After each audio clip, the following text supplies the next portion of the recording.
തിരുനിവാസം അഴിക്കുമ്പോൾ ലേവ്യർ അത് അഴിച്ചെടുക്കണം. തിരുനിവാസം അടിക്കുമ്പോൾ ലേവ്യർ അതടിക്കണം.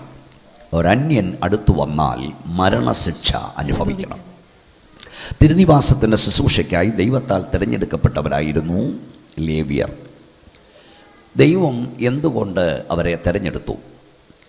ലേവ്യരെക്കുറിച്ച് നമ്മൾ ആദ്യം പഠിക്കുന്നത് അവരുടെ അപ്പനായ യാക്കോബ് അവരെ അനുഗ്രഹിക്കുന്നൊരു രംഗമുണ്ട്. അതോടെ വായിക്കാം. ഉൽപ്പത്തി പുസ്തകം 49 അധ്യായം 1 മുതലുള്ള വാക്യങ്ങളാണ്. അനന്തരം യാക്കോബ് തന്റെ പുത്രന്മാരെ വിളിച്ചു അവരോട് പറഞ്ഞു, കൂടി വരുവീൻ, ഭാവി കാലത്ത് നിങ്ങൾക്ക് സംഭവിക്കാനുള്ളത് ഞാൻ നിങ്ങളെ അറിയിക്കും.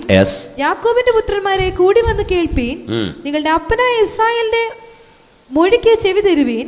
രൂബേനെ, നീ എന്റെ ആദ്യജാതൻ, എന്റെ വീര്യവും എന്റെ ശക്തിയും ആദ്യഫലവും ശ്രേഷ്ഠതയുടെ വൈവിഷ്ട്യവും ബലത്തിന്റെ വൈവിഷ്ട്യവും തന്നെ. അടുത്തത്, വെള്ളം പോലെ തുളുമ്പുന്നവനെ നീ ശ്രേഷ്ഠനാകിയില്ല. 5-ാം വാക്യം വായിച്ചാൽ, ശിമയോനും ലേവിയും സഹോദരന്മാർ അവരുടെ വാളുകൾ സാഹസത്തിന്റെ ആയുധങ്ങൾ, എന്നുള്ളമേ അവരുടെ മന്ത്രത്തിൽ കൂടരുത്, എൻ മനമേ അവരുടെ യോഗത്തിൽ ചേരരുത്. മതി, നീ എല്ലാവരുടെ കൈ ഉയർത്തി ഒരു സ്തോത്ര ശക്തിയോടെന്ന് പറഞ്ഞേ. അപ്പം ഇനി എൻ്റെ മുഖത്ത് നോക്കുക. ഒരപ്പൻ മക്കളെ അനുഗ്രഹിക്കാൻ തുടങ്ങിയാണ്. മൂത്ത മോനെ വിളിച്ചിട്ട് പറഞ്ഞു, രൂപേനെ, നീ എൻ്റെ ആദ്യജാതൻ, നിനക്ക് ഗുണം പിടിക്കാൻ പോകുന്നില്ല. അടുത്ത 2 മക്കളെ വിളിച്ചു പറഞ്ഞു, ശിമയും ലേവിയും സഹോദരന്മാർ, എന്നുള്ളമേ അവരുടെ മന്ത്രണത്തിൽ കുടുങ്ങരുത്, എന്നുള്ളമേ അവരുടെ യോഗത്തിന് കൂടരുത്. അപ്പോൾ ലേവിയെ കുറിച്ച് അപ്പൻ പറഞ്ഞു, ലേവിയുടെ യോഗത്തിനാരും പോകരുത്, ആരും കൂടരുത്. പക്ഷെ സ്വർഗത്തിലെ ദൈവം പറഞ്ഞു, വല്ല ഗുണോ മരണോ ലേവിയുടെ യോഗത്തിന് പോകണം. തിരുനിവാസം പുറപ്പെടുമ്പോൾ ലേവ്യൻ അതടിച്ചെടുക്കണം. തിരുനിവാസം അടിക്കുമ്പോൾ ലേവ്യൻ അതടിക്കണം. ഇന്ന് രാത്രി പരിശുദ്ധാത്മാവ് നിങ്ങളോട് പറയാൻ എന്നെ ഏൽപ്പിച്ച ദൂത്, മാനുഷിക ശാപങ്ങളെ അനുഗ്രഹമാക്കി മാറ്റുന്ന ദൈവം. ഇന്ന് ഇങ്ങനൊന്നും ഇരുന്നാൽ പോരാ, ശക്തിയോട് സ്തോത്രം പറഞ്ഞുകൊണ്ടൊക്കെ ഇരിക്കണം. ഈ രാത്രിയിൽ ഹാളിൽ വന്ന ദൈവമക്കളെ, പരിശുദ്ധാത്മാവിൽ ഞാൻ പറയാം, ആരൊക്കെ നിന്നെ ശപിച്ചാലും ആ ശാപം അനുഗ്രഹമാക്കി മാറ്റാൻ കഴിവുള്ളവൻ ഇന്ന് രാത്രി ഇവിടെ കറങ്ങി വന്നിട്ടുണ്ട്. പിശാചും അവന്റെ 1000 ദൂതന്മാരും നിന്നെയും നിന്റെ തലമുറയും ശപിച്ചാലും ആ ശാപം അനുഗ്രഹമാക്കി മാറ്റാൻ കഴിവുള്ളവൻ ഇന്ന് രാത്രി ഇവിടെ വന്നിട്ടുണ്ട്. പെറ്റ തള്ള നിന്നെ പ്രാഗിയാലും, നൊന്ത പ്രസവിച്ച അമ്മ പ്രാഗിയാലും, അപ്പൻ ശപിച്ചാലും ആ ശാപങ്ങൾ അനുഗ്രഹമാക്കി മാറ്റാൻ കഴിവുള്ളവൻ ഈ രാത്രി ഇവിടെ കറങ്ങി വന്നിട്ടുണ്ടെന്ന് വിശ്വസിക്കുന്നവർ വാതുറന്ന് കരമടിച്ച ശക്തിയോട് ദൈവത്തെ സ്തുതിക്കുക. നിങ്ങൾക്കറിയാം, ഈ നൂറ്റാണ്ടിൻ്റെ ആരംഭത്തിൽ പരിശുദ്ധാത്മാവിൻ്റെ ശക്തിയിൽ ദൈവത്തെ ആരാധിപ്പാൻ നമ്മുടെ പിതാക്കന്മാർ ഇറങ്ങി തിരിച്ചപ്പോൾ ആത്മീയ പിതാക്കന്മാരെന്ന് പറയുന്നവർ അവരെ പ്രാഗി, അവരെ ശപിച്ചു. ഒന്നുകിൽ നിങ്ങളെ പ്രാഗി, അല്ലെ നിങ്ങളുടെ അപ്പനെ പ്രാഗി, അല്ലെ അപ്പൻ്റെ അപ്പനെ പ്രാഗി. അവരെല്ലാം ശപിച്ചു. എന്താ പ്രാഗിയത്? നിനക്കൊന്നും ഗുണം പിടിക്കാൻ പോകുന്നില്ല, നീയൊക്കെ പോകുന്ന പോലെ തിരികെ വരും, നിന്റെ ഒന്നും കൊച്ചുങ്ങളെ കെട്ടിക്കത്തില്ല, നിന്റെ ഒന്നും ശവമടക്കത്തില്ല. Price the Lord. ഇന്ന് രാത്രിയിൽ ഇവിടെ നിന്ന് ഞാൻ പറയാം, മനോഹരമായ ഹോളിൽ നിന്ന് ഞാൻ വിളിച്ചു പറയാം, അവരുടെ പ്രാക്കിനെയൊക്കെ ദൈവം നമുക്ക് അനുഗ്രഹമാക്കി. നമ്മുടെ മക്കളെ കെട്ടിക്കാതിരുന്നില്ല, നമ്മുടെ ശവമടക്കാതിരുന്നില്ല. നീ എൻ്റെ വാക്കനുസരിച്ചാൽ നിന്റെ വാ എൻ്റെ വാ പോലെയാകും. നീ അവരുടെ പക്ഷമല്ല, അവർ നിന്റെ പക്ഷം ചേരും. നമുക്ക് അങ്ങോട്ട് പോകേണ്ടി വന്നില്ല, അവരിങ്ങോട്ട് വന്നുകൊണ്ടിരിക്കുകയാണ്. ഒന്ന് ശക്തിയോടെ ദൈവത്തെ മഹത്വപ്പെടുത്തിക്കേ. ശക്തിയോടെ കരമടിച്ച് വാ തുറന്ന് ദൈവത്തെ സ്തുതിക്കേ. ചെറുപ്പക്കാരെ, നിങ്ങളൊരു കാര്യം മനസ്സിലാക്കണം. ഈ PCA ഒക്കെ നേതാക്കന്മാർ ഇരിക്കുമ്പോൾ ഞാൻ പറയാം, ഈ പെന്തക്കോസിലേക്ക് ആൾ വന്നത് എങ്ങനെയാണ് നിങ്ങൾ അറിയണം. നിങ്ങൾക്കറിയാം, നമ്മുടെ പിതാക്കന്മാരൊക്കെ പോയി ആരാധിച്ചത് അമ്പരചുംബികളായ ദൈവാലയങ്ങളിലായിരുന്നു. 1000-1500 കുടുംബങ്ങളും വ്യക്തികളും ആരാധിക്കുന്ന ആരാധനാലയങ്ങളിൽ ആരാധിച്ചു കൊണ്ടിരുന്ന ആളുകൾ വലിയ പ്രസ്ഥാനങ്ങളെ വിട്ട് ദൈവത്തെ സേവിപ്പാൻ ഇറങ്ങി. അവർ വിട്ടിറങ്ങിയപ്പോൾ ഇതുപോലെ മനോഹര ഹോളുകളില്ലായിരുന്നു. ഇപ്പോൾ ദൈവം നമുക്കിങ്ങനെ ഹോളുകൾ നൽകി. എനിക്കറിയാം, ഈ ദൈവദാസന്റെ ആരാധന നടന്നതും ആദ്യം ഇങ്ങനത്തെ ഒരു ഹോളിലല്ലായിരുന്നു, ഒരു ചെറിയ ആരാധനാ സ്ഥലത്തായിരുന്നു. നിങ്ങൾ ശ്രദ്ധിക്കൂ, നമ്മുടെ പിതാക്കന്മാർ കർത്താവിനെ സേവിപ്പാൻ ഇറങ്ങിയപ്പോൾ അവർ ഹോളുകൾ കണ്ടുകൊണ്ടല്ല ഇറങ്ങിയത്, ചാണകം മെഴുകിയ വാടക കെട്ടിടങ്ങളിൽ കൊച്ചു കൊച്ചു മുറികളിൽ 18-20 പേർ ആരാധിക്കാൻ മുട്ടുകുത്തി. അവർ സെമിത്തേരി കണ്ടിറങ്ങിയവരല്ല, അവർ സഭാഹോള് കണ്ടുകൊണ്ടിറങ്ങിയവരല്ല, അവർ ഒരു പ്രസ്ഥാനത്തെ കണ്ടിറങ്ങിയവരല്ല, അവർ നേതാക്കന്മാരെ കണ്ടിറങ്ങിയവരല്ല, അവർ തേജോമനായ ദൈവത്തെ കണ്ടിറങ്ങി. ഓ ഷാമ റുഖുമസയ. മരിച്ചാൽ എവിടെ അടക്കുമെന്ന് അവർ നോക്കിയില്ല, എവിടെ കുടിച്ചിടുമെന്ന് അവർ ചിന്തിച്ചില്ല, എവിടെ ആരാധിക്കും, മക്കളെ എവിടെ കെട്ടിക്കും, അതൊന്നും നോക്കിയില്ല. അതൊന്നും നോക്കുന്നവന് ഇന്നും ഇറങ്ങി വരാനൊക്കത്തില്ല. ഇതൊന്നും നോക്കാതെ, ആഴിയം നോക്കാതെ, ആഴം ആരാഞ്ഞാതെ തമ്പുരാന്റെ മുഖം കണ്ടിറങ്ങുന്നവൻ ഇന്നും ചാടിയിറങ്ങും. അങ്ങനെ ഇറങ്ങിയവനെ അവന്റെ തലമുറയെയും ദൈവം കൈവിടുകയില്ല, കൈവിട്ടിട്ടില്ല. ഒന്നുകൂടെ ഞാൻ പറയട്ടെ. ഇപ്പം വളരെ നന്നായ ഒരു കർത്താവിൻ്റെ ദാസനെ അനുഗ്രഹിച്ചു. നമുക്കൊക്കെ നല്ല ആരാധനാലയങ്ങൾ ദൈവം തന്നു, അത് ദൈവത്തിൻ്റെ നീതിയാണ്. പക്ഷെ നമ്മൾ ഒരു കാലത്ത് വിട്ടുപോകുന്നപ്പോൾ ഇതൊന്നും നമ്മൾ കണ്ടുകൊണ്ട് വന്നവരല്ല. നമ്മൾ വിട്ടുപോകുന്നിടത്ത് മധുവായി ഉണ്ടായിരുന്നു, ധൂപക്കുറ്റി ഉണ്ടായിരുന്നു, സ്ഥാനവസ്ത്രം ധരിച്ച പുരോഹിതന്മാരുണ്ടായിരുന്നു, അംശപടി ഉണ്ടായിരുന്നു, കനകപ്പല്ലക്കുണ്ടായിരുന്നു. പക്ഷെ നമ്മൾ വന്നിടത്ത് ഇതൊന്നുമില്ല. ഇവിടെ മധുവായില്ല, ഇവിടെ ധൂപക്കുറ്റിയില്ല, ഇവിടെ അംശപടിയില്ല. പക്ഷെ അവിടെ ഇല്ലാത്തതൊന്ന് ഇവിടെ ഉണ്ട്. അവിടെ ഇല്ലാത്തതൊന്ന് ഇവിടെ ഉണ്ട്, ഇരിക്കണം. അവിടെ ഇല്ലാത്തതൊന്നും ഇവിടെ ഉണ്ട്. ഇവിടെ ദൈവത്തിന്റെ തേജസ് ഇറങ്ങുന്നുണ്ട്, ഇവിടെ ദൈവത്തിന്റെ അഗ്നി കത്തുന്നുണ്ട്, ഇവിടെ ദൈവ സാന്നിധ്യം ഇറങ്ങി വരുന്നുണ്ട്. വിശ്വസിക്കുന്നവനെ കിണമടിച്ച് ശക്തിയോട് ദൈവത്തെ സ്തുതിക്കുക.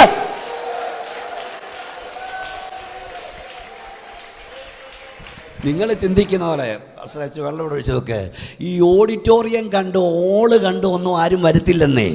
വരാനാണ് ഇതിനേക്കാളൊക്കെ എത്ര മനോഹര ഓളുകൾ അവിടെ ഉണ്ട്. പത്തനംതിട്ടയിലെ സകല പെന്തക്കോസ്തുകളും വിറ്റ് പെറുക്കിയാലും പത്തനംതിട്ട കാത്തലിക് കോളേജോ അതിൻ്റെ ഗ്രൗണ്ടോ വാങ്ങാൻ നമ്മളെ കൊണ്ട് കഴിയത്തില്ല. അപ്പോൾ ഈ വലിയ പള്ളി വിട്ട് നമ്മളോടൊപ്പം 20-30 പേരോട് ഒപ്പം 50 പേരോടൊപ്പം ആരാധിക്കാൻ ഒരുത്തൻ വരണമെങ്കിൽ അവിടെ ഇല്ലാത്തത് ചിലത് ഇവിടെ ഉണ്ടായിരിക്കണം. ഇവിടെ ദൈവത്തിന്റെ ശക്തി വ്യാപരിക്കണം, ഇവിടെ ദൈവപ്രവൃത്തി വെളിപ്പെടണം, ഇവിടെ ദൈവത്തിന്റെ അഗ്നി കത്തണം. പെന്തക്കോസ്തിന്റെ ആരാധന അഗ്നി കത്തുന്ന ആരാധനയാണ്, തീ ഇറങ്ങുന്ന ആരാധനയാണ്. ഒന്നുകൂടെ കൈ ഉയർത്തിയൊരു സ്തോത്രം എന്ന് പറഞ്ഞു. 2-3 കാര്യം എനിക്കിഷ്ടപ്പെട്ട പാട്ടുകാരനാണ് ഇവര്, സന്തോഷം. പക്ഷേ ഈയിടെയായിട്ട് ഞാൻ ചില ട്യൂണൊക്കെ ഒന്ന് മാറ്റിയിരിക്കുകയാണ്. ഈ രാത്രിയിൽ ഇവിടെ ഇരിക്കുമ്പം കയ്യും കെട്ടിയിരിക്കരുത്, താടിക്ക് കയ്യും കൊടുത്തു ഇരിക്കരുത്, ഉറങ്ങരുത്. ഇവരാരും ഉറങ്ങത്തില്ല, പാട്ടുകാരും സ്തോത്രം പറയണം. സ്തോത്രം. ഇന്നലെ ഒരിടത്ത് ഞാൻ പ്രസംഗിച്ച് ഇടയ്ക്കൊരു പാട്ട്, ഇവരങ്ങനെ സാംസന് എത്ര നാളുകൊണ്ടിരിക്കുക നോക്കിയപ്പം പാട്ടുകാരില്ല, അവർ ചായ കുടിക്കാൻ പോയി. ഇവരങ്ങനെ പോകുന്നവരല്ല. ഇവിടെ ഇതൊരു ശുശ്രൂഷയാണ്, ചാരിയിരുന്ന് ഉറങ്ങാനാണ് ഇവിടെ വരണ്ടായിരുന്നു. വന്നെങ്കിൽ ദൈവത്തെ സ്തുതിച്ചുകൊണ്ടിരിക്കണം. ഒന്നുകൂടെ ശക്തിയോടെ സ്തോത്രം പറഞ്ഞേ. വന്ന് സംസാരിക്കോട്ട് വന്നേ. ഈ അന്ന് നമുക്കൊക്കെ അറിയാവുന്ന ഇട്ടിരിക്കുന്നത്, എനിക്കറിയാം ഈ കോന്നിക്കാരൊക്കെ ഒത്തിരി അനുഭവിച്ചവരല്ലേ. നമ്മുടെ പിതാക്കന്മാരൊക്കെ ഈ ദൈവത്തെ സേവിപ്പാൻ ഇറങ്ങിയപ്പോഴേ ഒരു സ്പെഷ്യൽ വേയിലൂടെ കർത്താവ് ഇന്ന് രാത്രി കൊണ്ടുപോവാ. അവർ പാടുന്നൊരു പാട്ടുണ്ടായിരുന്നു. അവർ പാടുന്നൊരു പാട്ട്, അതെ, നമ്മൾ ഇന്നത്തെ പെന്തക്കോസുകാരൻ അഭിനയിച്ച് പാടുന്ന ഒന്നുമല്ല. അവർ പാടിയൊരു പാട്ട് ഞാൻ സാംസണൊന്ന് പാടി നോക്കാം. ഇങ്ങോട്ട് നോക്കേ. എൻ്റെ സമ്പത്തൊന്നു ചൊല്ലുവാൻ വേറെയൊന്നും യേശു മാത്രം. ഒന്ന് വാ തുറന്ന് പാടിക്കേ. എൻ്റെ സമ്പത്ത് വേറെയൊന്നും യേശു മാത്രം. ഞാൻ പറഞ്ഞു കഴിഞ്ഞ ഒരു പാടും, എൻ്റെ പാട്ടോട് ഒക്കണമെന്നില്ല. എന്തായി പാടിയതേ? നമ്മൾ പാടുന്ന പോലെ ഇപ്പോൾ അഭിനയത്തിലല്ല അവർ പാടിയത്. എൻ്റെ സമ്പത്ത് നീയല്ലോ, വേറെയില്ലൊന്നും യേശു മാത്രം സമ്പത്ത്. കർത്താവിനെ സേവിപ്പിറങ്ങിയപ്പോൾ സഭക്കാർ മുടക്കി 6-7-8 പിള്ളേർ, ഇന്നത്തെ പോലെ 2-3 അല്ല, അതിൽ 4-5 പെൺപിള്ളേർ. ഈ കുഞ്ഞുങ്ങളെ നിരത്തി ഉറക്കി കിടത്തിയിട്ട് അവരുറങ്ങിയപ്പോഴും ഉറങ്ങാതെ അപ്പൻ അരികിലിരുന്ന് കരഞ്ഞു, അമ്മ അരികിലിരുന്ന് കരഞ്ഞുകൊണ്ട് പാടി. എന്താ പാടിയേ? ഒന്നുകൂടെ സംസാ. എൻ്റെ സമ്പത്തൊന്നു ചൊല്ലുവാൻ വേറെ യേശു മാത്രം. എനിക്ക് ഭാഗ്യ മനസ്സില്ല, കുടുംബസ്വത്തില്ല, സഭക്കാരല്ല എതിരെ, നാട്ടുകാരെതിരെ. ആകെയുള്ള സമ്പത്ത് നീയാ. പിള്ളേരെ ഇവിടെ കെട്ടിക്കുമെന്നൊക്കെ നാട്ടുകാർ ചോദിക്കുന്നുണ്ട്. കുഞ്ഞാടാകുമെന്ന് പാടാവോ? കുഞ്ഞാടാകും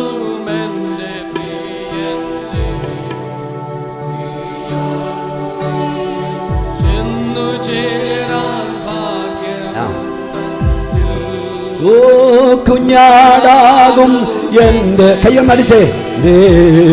സിയോൻ പുരിയിൽ ചെന്നു ചേരാൻ ഭാഗ്യമുണ്ടെങ്കിൽ യോഗമെന്ന്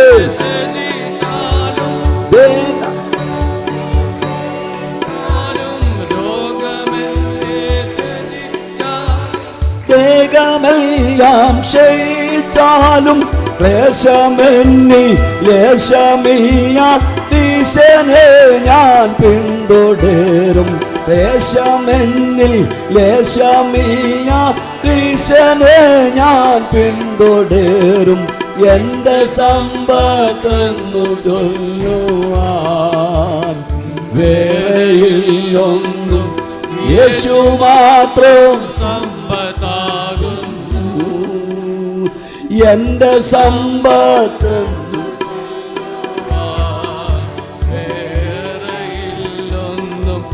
യേശു മാത്രം സമ്പത്താകും.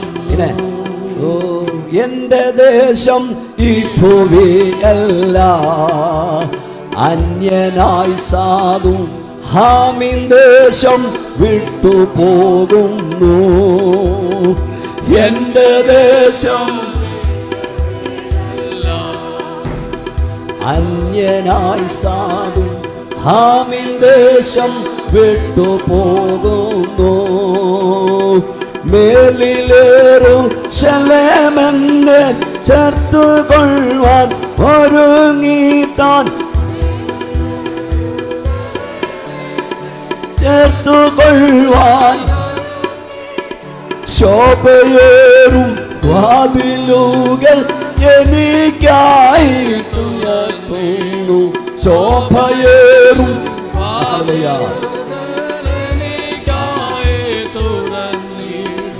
എന്റെ സമ്പത്തെന്നു ചൊല്ലുവാൻ വേറെയില്ലൊന്നും യേശു മാത്രം സമ്പത്താകുന്നു.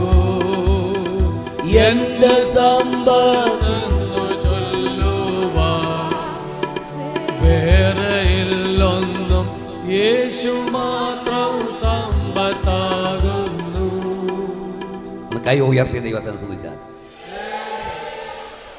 അവർ ശൂന്യതയിലേക്ക് കാൽപാദം വെച്ചിറങ്ങി ഏകസമ്പത്തായി കർത്താവിനെ കണ്ടു. ശപിച്ചവരുടെ നടുവിൽ, അപമാനിച്ചവരുടെ നടുവിൽ ദൈവം അവരെയും അവരുടെ തലമുറകളെയും ആദരിച്ചുയർത്തി. ഒന്നുകൂടെ കൈ ഉയർത്തി ശക്തിയോടെ സ്തോത്രം പറയൂ.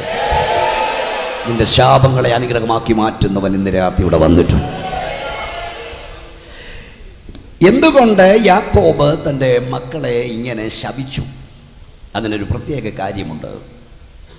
ബേഥേലിൽ ആരാധിപ്പാൻ വിളിക്കപ്പെട്ട യാക്കോബ് ബേഥേലിൽ ആരാധിക്കാൻ പോകാതെ ശേഖേമിൽ ചെന്ന് കൂടാരമടിച്ച് അവിടെ ആരാധിച്ചു. എല്ലാരെയും കളിപ്പിച്ച യാക്കോബ് ദൈവത്തെ കളിപ്പിക്കാമെന്ന് വിചാരിച്ചു. പക്ഷെ തമ്പുരാൻ പറഞ്ഞു, നീ എല്ലാരെയും കളിപ്പിച്ചോളൂ, എന്നെ കളിപ്പിക്കാമെന്ന് വിചാരിക്കണ്ട. നമ്മുടെ ദൈവത്തിൻ്റെ ഒരു പ്രത്യേകത, നോക്കിയവനെ കിട്ടിയില്ലെങ്കിൽ കിട്ടിയവനെ ഉപയോഗിക്കുന്നവനല്ല ദൈവം. Price the Lord. തമ്പുരാൻ ഒരുത്തരെ നോട്ടമിട്ടാൽ അവനെ പിടിക്കാതവൻ മാറുന്ന ദൈവമല്ല. ശക്തിയോടെ ദൈവത്തെ സ്തുതിക്ക്. അവൻ ആരെ നോട്ടമിട്ടോ അവരെ പിടിച്ചേ മാറത്തുള്ളൂ. അതുകൊണ്ടാണ് നമ്മളൊക്കെ ഇവിടുന്ന് സ്തോത്രം പറയുന്നത്. അപ്പം ആരാധിക്കേണ്ടത് ശേഖേമിലല്ല, ആരാധിക്കേണ്ടത് ബേഥേലിലാണ്. ആരാധിക്കേണ്ടത് നിന്റെ അവസ്ഥയ്ക്കൊത്തല്ല, ദൈവത്തിന്റെ വ്യവസ്ഥയ്ക്കൊത്താണ്. ആരാധിക്കേണ്ടത് നീ ഇച്ഛിക്കുന്നിടത്ത് നിന്നല്ല, ദൈവം കൽപ്പിക്കുന്നിടത്താണ് ദൈവത്തെ ആരാധിക്കേണ്ടത്. ഇതെന്താ സംഭവിച്ചത്? സംഭവിച്ചത് ഇത്രയേ ഉള്ളൂ. ഒരൊറ്റ മോളെ ഉള്ളായിരുന്നു ദീന. ഒരു ഹൗസ് വിസിറ്റിന് പോയി. പറയാവുന്ന ഭാഷ ഇതാ. അതോടുകൂടി അവൾ പ്രശ്നമായി, വഷളായിപ്പോയി. പല വീടിൻ്റെയും പ്രശ്നം നിൽക്കേണ്ടിടത്ത് നിൽക്കുന്നില്ല, എത്തേണ്ടിടത്ത് എത്തുന്നില്ല, ചെല്ലേണ്ടിടത്ത് ചെല്ലുന്നില്ല, ആരാധിക്കേണ്ടവനെ ആരാധിക്കുന്നില്ല. ഈ രാത്രി എൻ്റെ പ്രഭാഷണം ആരംഭിക്കുകയാണ്. ഞാനൊരു ചോദ്യം ചോദിക്കുന്നു. ദൈവം കൽപ്പിച്ചിടത്താണോ നീ അവനെ ആരാധിക്കുന്നത്? ദൈവം കൽപ്പിച്ചിടത്താണോ നീ പാർക്കുന്നത്? കുഞ്ഞെ, ദൈവം അനുവദിച്ച കൂട്ടുകാരാണോ നിനക്കുള്ളത്? നിന്റെ വീട്ടിൽ മുന്നറിയിപ്പ് കൂടാതെ ദൈവദൂതന്മാർക്ക് വരുവാൻ കഴിയുമോ? നിനക്ക് കാര്യമില്ലാത്തിടത്ത് നിന്നെ കാണുവാൻ പാടില്ല. സ്തോത്രം കേട്ടില്ല. ദൈവത്തിന് ഇഷ്ടമില്ലാത്ത കൂട്ടുകാർ കുഞ്ഞെ നിനക്കുണ്ടാകാൻ പാടില്ല. ദൈവമക്കൾക്ക് പാർക്കാൻ പറ്റാത്തിടത്ത് നീ പോയി പാർക്കരുത്. പല സ്ഥലത്തും പ്രസംഗിക്കാൻ പോകുമ്പോൾ ഞാൻ പറയും, നിങ്ങളുടെ സ്ഥലത്ത് വീട് വെക്കുമ്പം അവിടെ ജിംനേഷ്യം ഉണ്ടോ, സൂപ്പർ മാർക്കറ്റ് ഉണ്ടോ, കോളേജ് അടുത്തുണ്ടോ, സ്കൂളുണ്ടോ എന്നല്ല ആദ്യം നോക്കേണ്ടത്. നിനക്കും നിൻ്റെ കുഞ്ഞുങ്ങൾക്കും ആരാധിക്കാൻ ഒരിടമുണ്ടോ എന്നാണ് നോക്കേണ്ടത്. ഒന്നുകൂടെ ശക്തിയോടെ സ്തോത്രം പറഞ്ഞേ. ഞാൻ മുമ്പേ പറഞ്ഞു, ഒന്നുകൂടെ ആവർത്തിക്കുകയാണ്. ഏലിയാവിനോട് തമ്പുരാൻ ചോദിച്ചു, ശ്രേഷ്ഠനാ, പക്ഷേ തമ്പുരാൻ ചോദിച്ചു, ഏലിയാവേ നിനക്കിവിടെ, അപ്പം നിനക്ക് കാര്യമില്ലാത്തടത്ത് നിന്നെ കാണാൻ പാടില്ല. സ്തോത്രം. ഈ ബിലയാമിനോട് തമ്പുരാൻ ചോദിച്ചു, നിന്റെ വീട്ടിൽ വന്നിരിക്കുന്ന ഇവരെ ആരെ? തമ്പുരാൻ അറിയാൻ വയ്യാഞ്ഞിട്ടല്ല ചോദിച്ചത്, നീ പറയണം ഉത്തരം. എന്ന് പറഞ്ഞാൽ ദൈവത്തിന് ഇഷ്ടമില്ലാത്ത കൂട്ടുകാർ നിനക്കുണ്ടാകരുത്. ദൈവത്തിന് ഇഷ്ടമില്ലാത്തൊരു മെസ്സേജ് നിന്റെ മൊബൈലിൽ വരരുത്. ദൈവത്തിന് ഇഷ്ടമില്ലാത്തൊരു പിക്ചർ നിന്റെ പിക്ചർ ട്യൂബിൽ എത്തരുത്. നിനക്ക് പാസ്റ്ററെ കളിപ്പിക്കാം, നിനക്ക് സഹോദരങ്ങളെ കളിപ്പിക്കാം, പക്ഷെ സ്വർഗത്തിലെ ദൈവത്തെ നിനക്ക് കളിപ്പിക്കാനൊക്കത്തില്ല.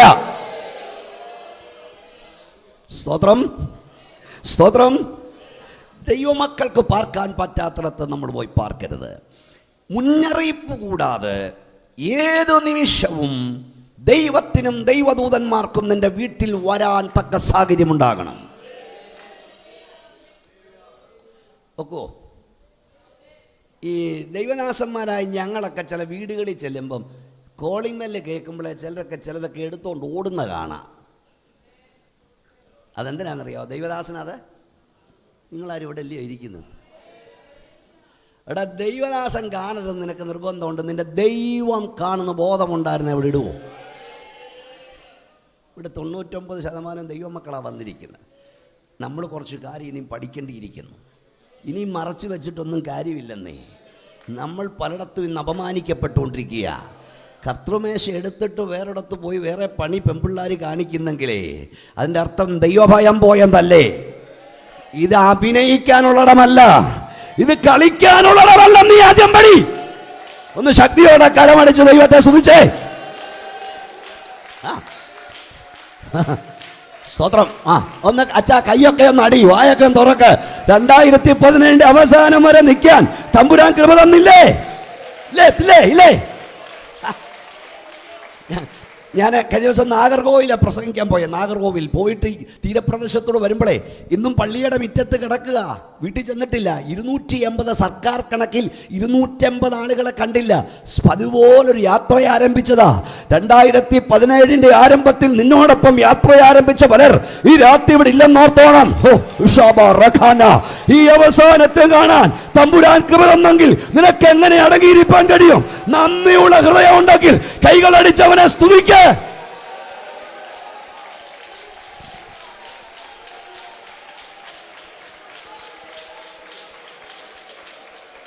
ഞാൻ പറയാൻ വന്നതേ, ഈ TV കണ്ടുപിടിച്ച ആളുകൾ റിമോട്ട് കൺട്രോൾ കണ്ടുപിടിച്ചത് നമ്മൾ പെന്തക്കോസുകാർക്ക് വേണ്ടിയാണെന്ന് എനിക്കങ്ങ് തോന്നുക.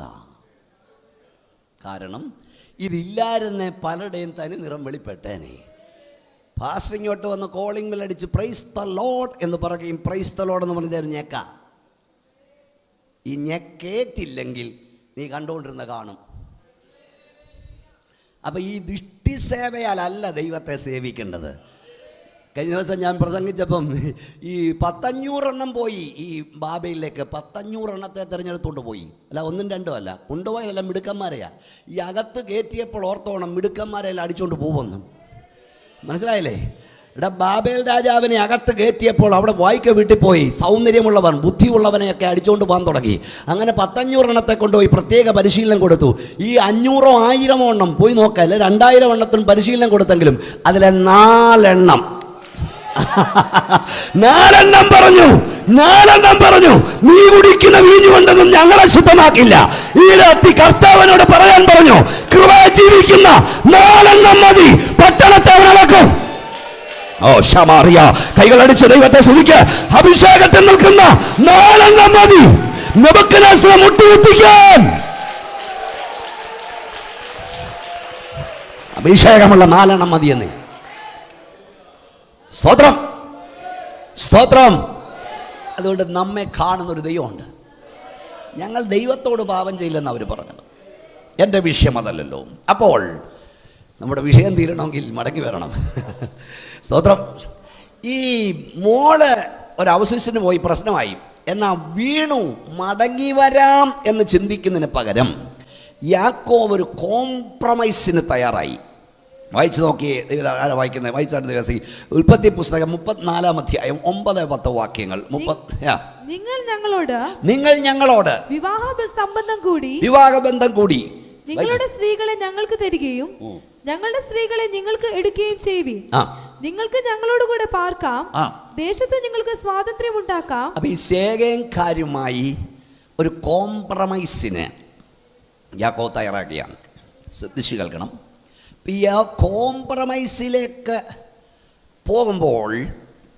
യാക്കോബ് പോകുമ്പോൾ അവൻ്റെ വല്യപ്പച്ചനായ അബ്രഹാം എടുത്ത ശക്തമായൊരു തീരുമാനത്തെ അവൻ ഇടിച്ച് കളയുകയായിരുന്നു. അതെന്താണ് അബ്രഹാം എടുത്ത തീരുമാനം? ആ തീരുമാനം 24-ാം അധ്യായത്തിലുണ്ട് ഉൽപ്പത്തി പുസ്തകത്തിൽ.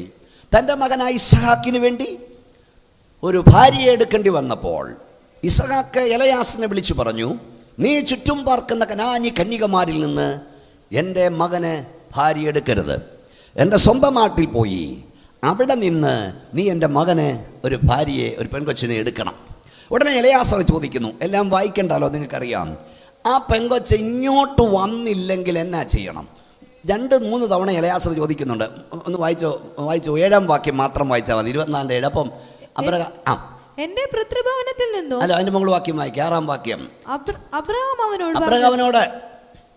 അവനോട് പറഞ്ഞത്, എന്റെ മകനെ അവിടേക്ക് മടക്കി കൊണ്ടുപോകാതിരിപ്പാൻ. അപ്പൊ 1-ാം തലമുറ തീരുമാനം എന്തായിരുന്നു? ഇവിടെ എൻ്റെ കൊച്ചൻ പെണ്ണ് കെട്ടിയില്ലേലും വേണ്ടില്ല, അവനെ അങ്ങോട്ട് കൊണ്ടുപോകരുത്. സ്തോത്രം പറയാൻ കഴിയുമോ? അങ്ങോട്ട് കൊണ്ടുപോകരുത്. അവൻ പെണ്ണ് കെട്ടാതെ നിന്നാലും അങ്ങോട്ട് കൊണ്ടുപോകരുത്. പിന്നെ അടുത്ത വാക്യം, മടങ്ങിപ്പോകാതിരിപ്പാൻ സൂക്ഷിച്ചു കൊള്ളുക. അടുത്തത്, എന്റെ പിതൃഭവനത്തിൽ നിന്നും. അടുത്തതാ എനിക്ക് സന്തോഷം.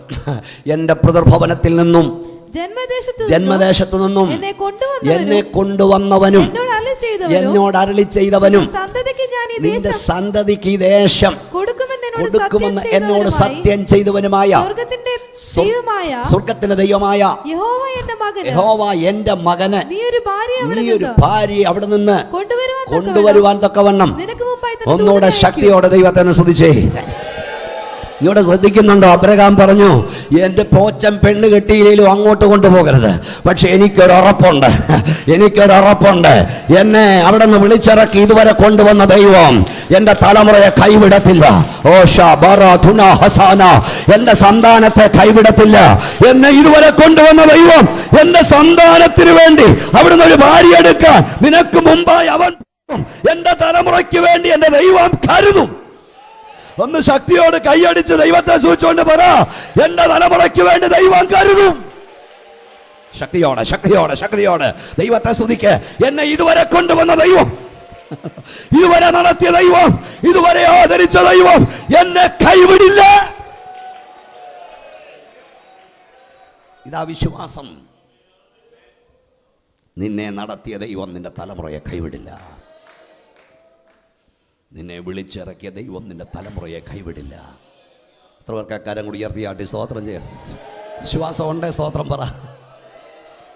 ഇന്ന് രാവിലെ ഞാൻ ദൈവം ധ്യാനിക്കും എപ്പോഴും ചിന്തിക്കാറുണ്ട്. ഈ യാക്കോബ് ഇടയ്ക്കിടയ്ക്ക് ഇങ്ങനെ പറഞ്ഞുകൊണ്ടിരുന്നു, എൻ്റെ നരയെ നിങ്ങൾ ദുഃഖത്തോട് പാതാളത്തിലേക്ക് ഇറക്കും.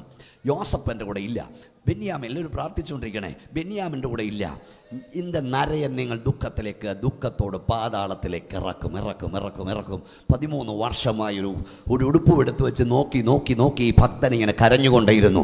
എന്ന് പറഞ്ഞ എൻ്റെ അർത്ഥം, എൻ്റെ മക്കളുടെ നന്മയൊന്നും ഇനി ഞാൻ കാണാൻ പോകുന്നില്ല, ഞാനിനി അവരെ കാണത്തില്ല, എനിക്കൊരാഗ്രഹം അങ്ങ് എന്ന് കാണണമെന്നാ, അങ്ങ് എന്നെ ഇനിയും കാണത്തുള്ളൂ. ഇങ്ങനെ ഈ ഭക്തൻ ചിന്തിച്ചുകൊണ്ടിരുന്നപ്പോഴും സ്വർഗത്തിലെ ദൈവം ഇങ്ങനെ പറഞ്ഞുകൊണ്ടിരുന്നു, യാക്കോബേ നീ ചിന്തിക്കുന്ന പോലല്ല. ആരോടൊക്കെയോ കർത്താവ് സംസാരിക്കുക, നീ ചിന്തിക്കുന്ന പോലെയല്ല.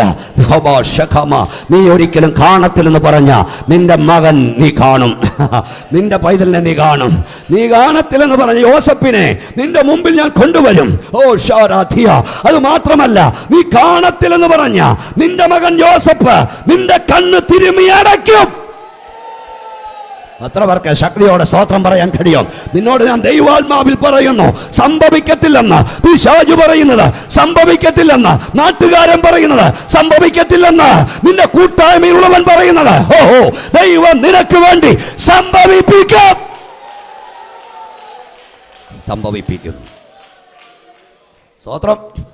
സ്തോത്രം. എനിക്ക് അതിനേക്കാൾ ഇഷ്ടം യോസഫ് തൻ്റെ മക്കളെ കൊണ്ടുവന്ന് അപ്പൻ്റെ മുമ്പിൽ വെച്ച് കൈനീട്ടി അനുഗ്രഹിക്കാൻ പറഞ്ഞപ്പോൾ, യോസഫിൻ്റെ മക്കളെ അനുഗ്രഹിക്കുമ്പോൾ ഈ യാക്കോബ് പറയുന്നൊരു പദം വായിക്കുമ്പോഴൊക്കെ ഞാൻ കരയാറുണ്ട്. അകത്ത് പരിശുദ്ധാത്മാവുണ്ട്, കരയും. എന്താ പറഞ്ഞെന്നറിയാമോ? മകനെ യോസഫേ, നിന്നെ കാണാവുന്ന പോലും ഞാൻ ചിന്തിച്ചതല്ല, നിന്റെ സന്താനത്തെയും കാണുവാൻ ദൈവം എനിക്ക് ഭാഗ്യം നൽകി.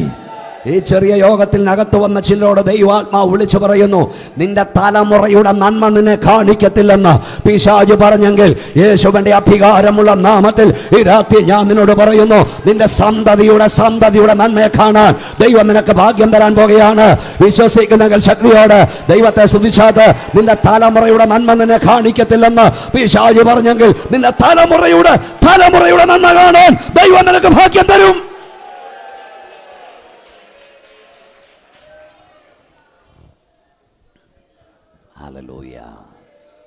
ഹല്ലേലൂയ. കൈകൾ ഉയർത്തിയാട്ടി സ്തോത്രം പറഞ്ഞാണ്. കോംപ്രമൈസിനായി യാക്കോബ് തുടങ്ങിയപ്പോൾ ശിമയും ലേവിയും വാളെടുത്തു.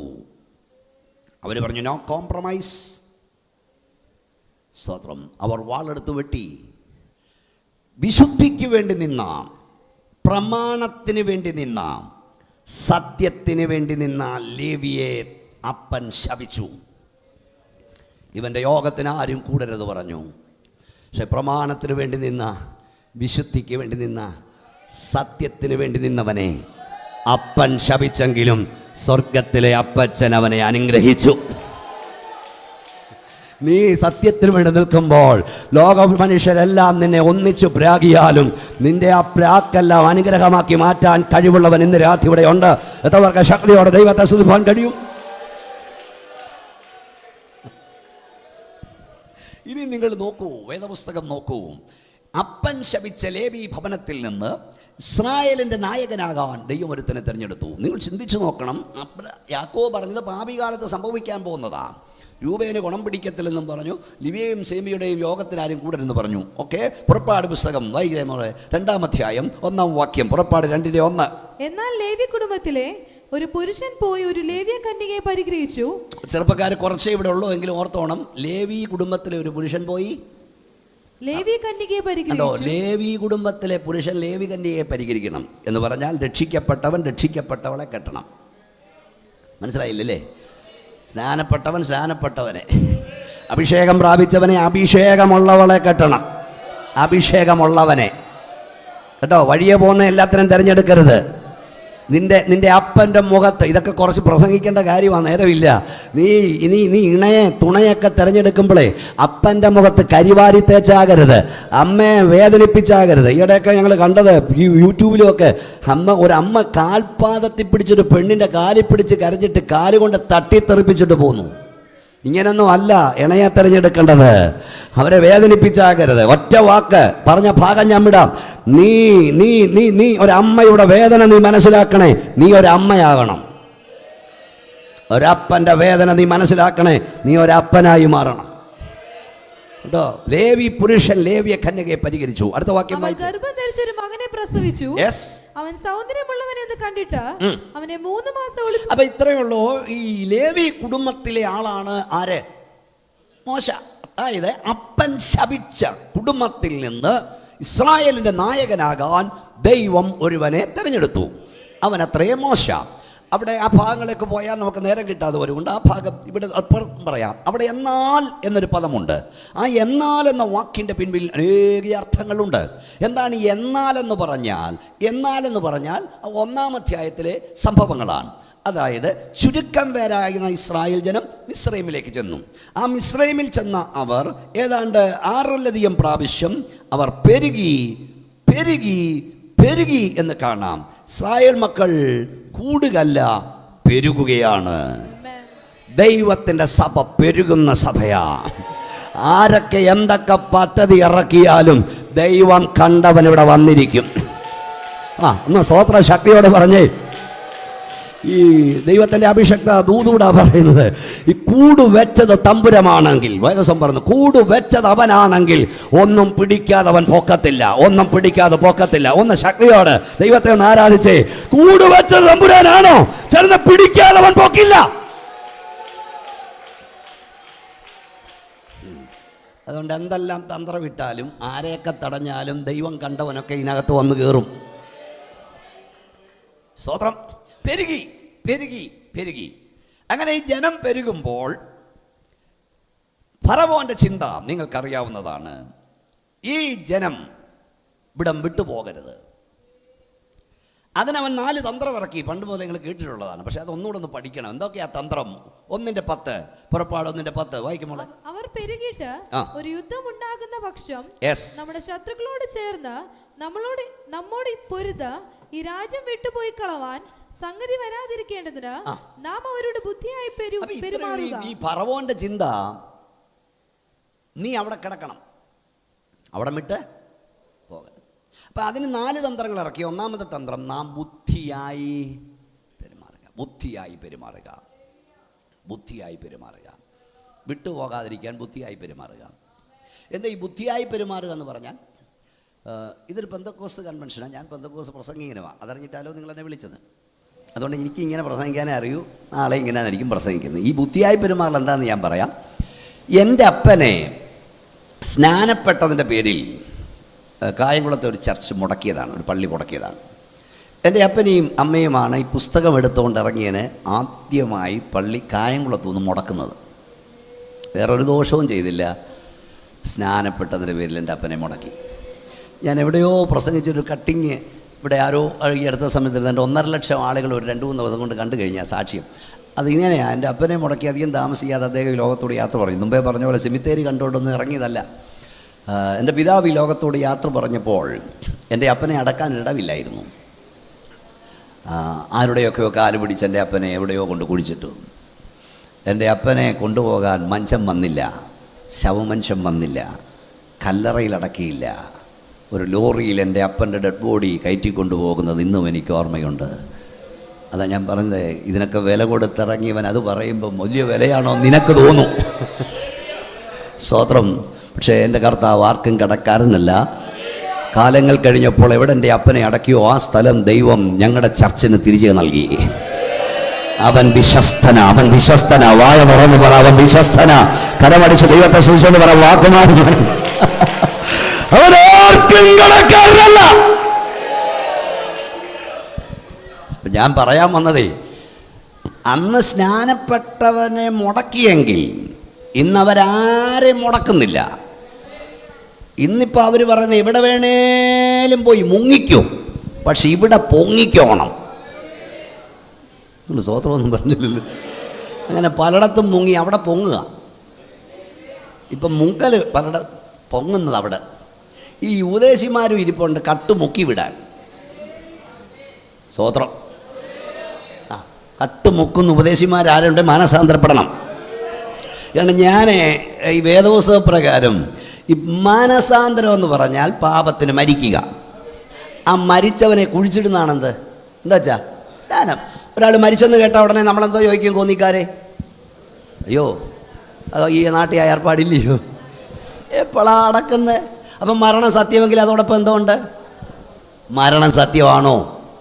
അടക്കമുണ്ട്. മാനസാന്തരം സത്യമാണോ? കൂടെ സ്നാനമുണ്ട്. ഇപ്പോഴാണ് ഈ മോർച്ചറിയൊക്കെ വന്നത്. പണ്ട് മോർച്ചറി ഇല്ല. കുഞ്ഞിലെയൊക്കെ നമ്മൾ കണ്ടിട്ടുണ്ട്. നേരത്തോട് നേരം വെച്ച് പാടും. നേരത്തോട് നേരം കഴിയുമ്പോൾ കൊണ്ട് ഇടും കല്ലറ, അല്ലെ വാടയെടുക്കും. ഇന്നിപ്പം നേരത്തോട് നേരം കഴിഞ്ഞാൽ ഈ മോർച്ചറി വന്നുകൊണ്ട് വെച്ചുകൊണ്ട് അനുശോചനത്തിനും ഒരു ആശംസയൊക്കെ പറഞ്ഞുകൊണ്ട് നമ്മളങ്ങ് ഇരിക്കുക. നേരം വൈകിയാലും കൊണ്ടടക്കത്തില്ല. കാരണം നമ്മുടെ പൊങ്ങച്ചെല്ലാം അവിടെ കാക്കുക. ഈ ചത്ത് കിടക്കുമ്പം ഒന്നൊന്ന് വെച്ച് കാച്ചുക. എന്തൊക്കെയായി പറയുന്നത്? പക്ഷേ ഇതേലെ 10 വാക്കായാലും ജീവനോടിരുന്നപ്പം പറഞ്ഞായിരുന്നേ പുള്ളി ഉടനെ അങ്ങ് ചാകത്തില്ലായിരുന്നു. ജീവനോടിരിക്കുമ്പോൾ മുഴുവൻ വേദനയും സങ്കടവും കൊടുക്കും. ചത്ത് കിട്ടിയാൽ നല്ല വാക്ക് പറയും.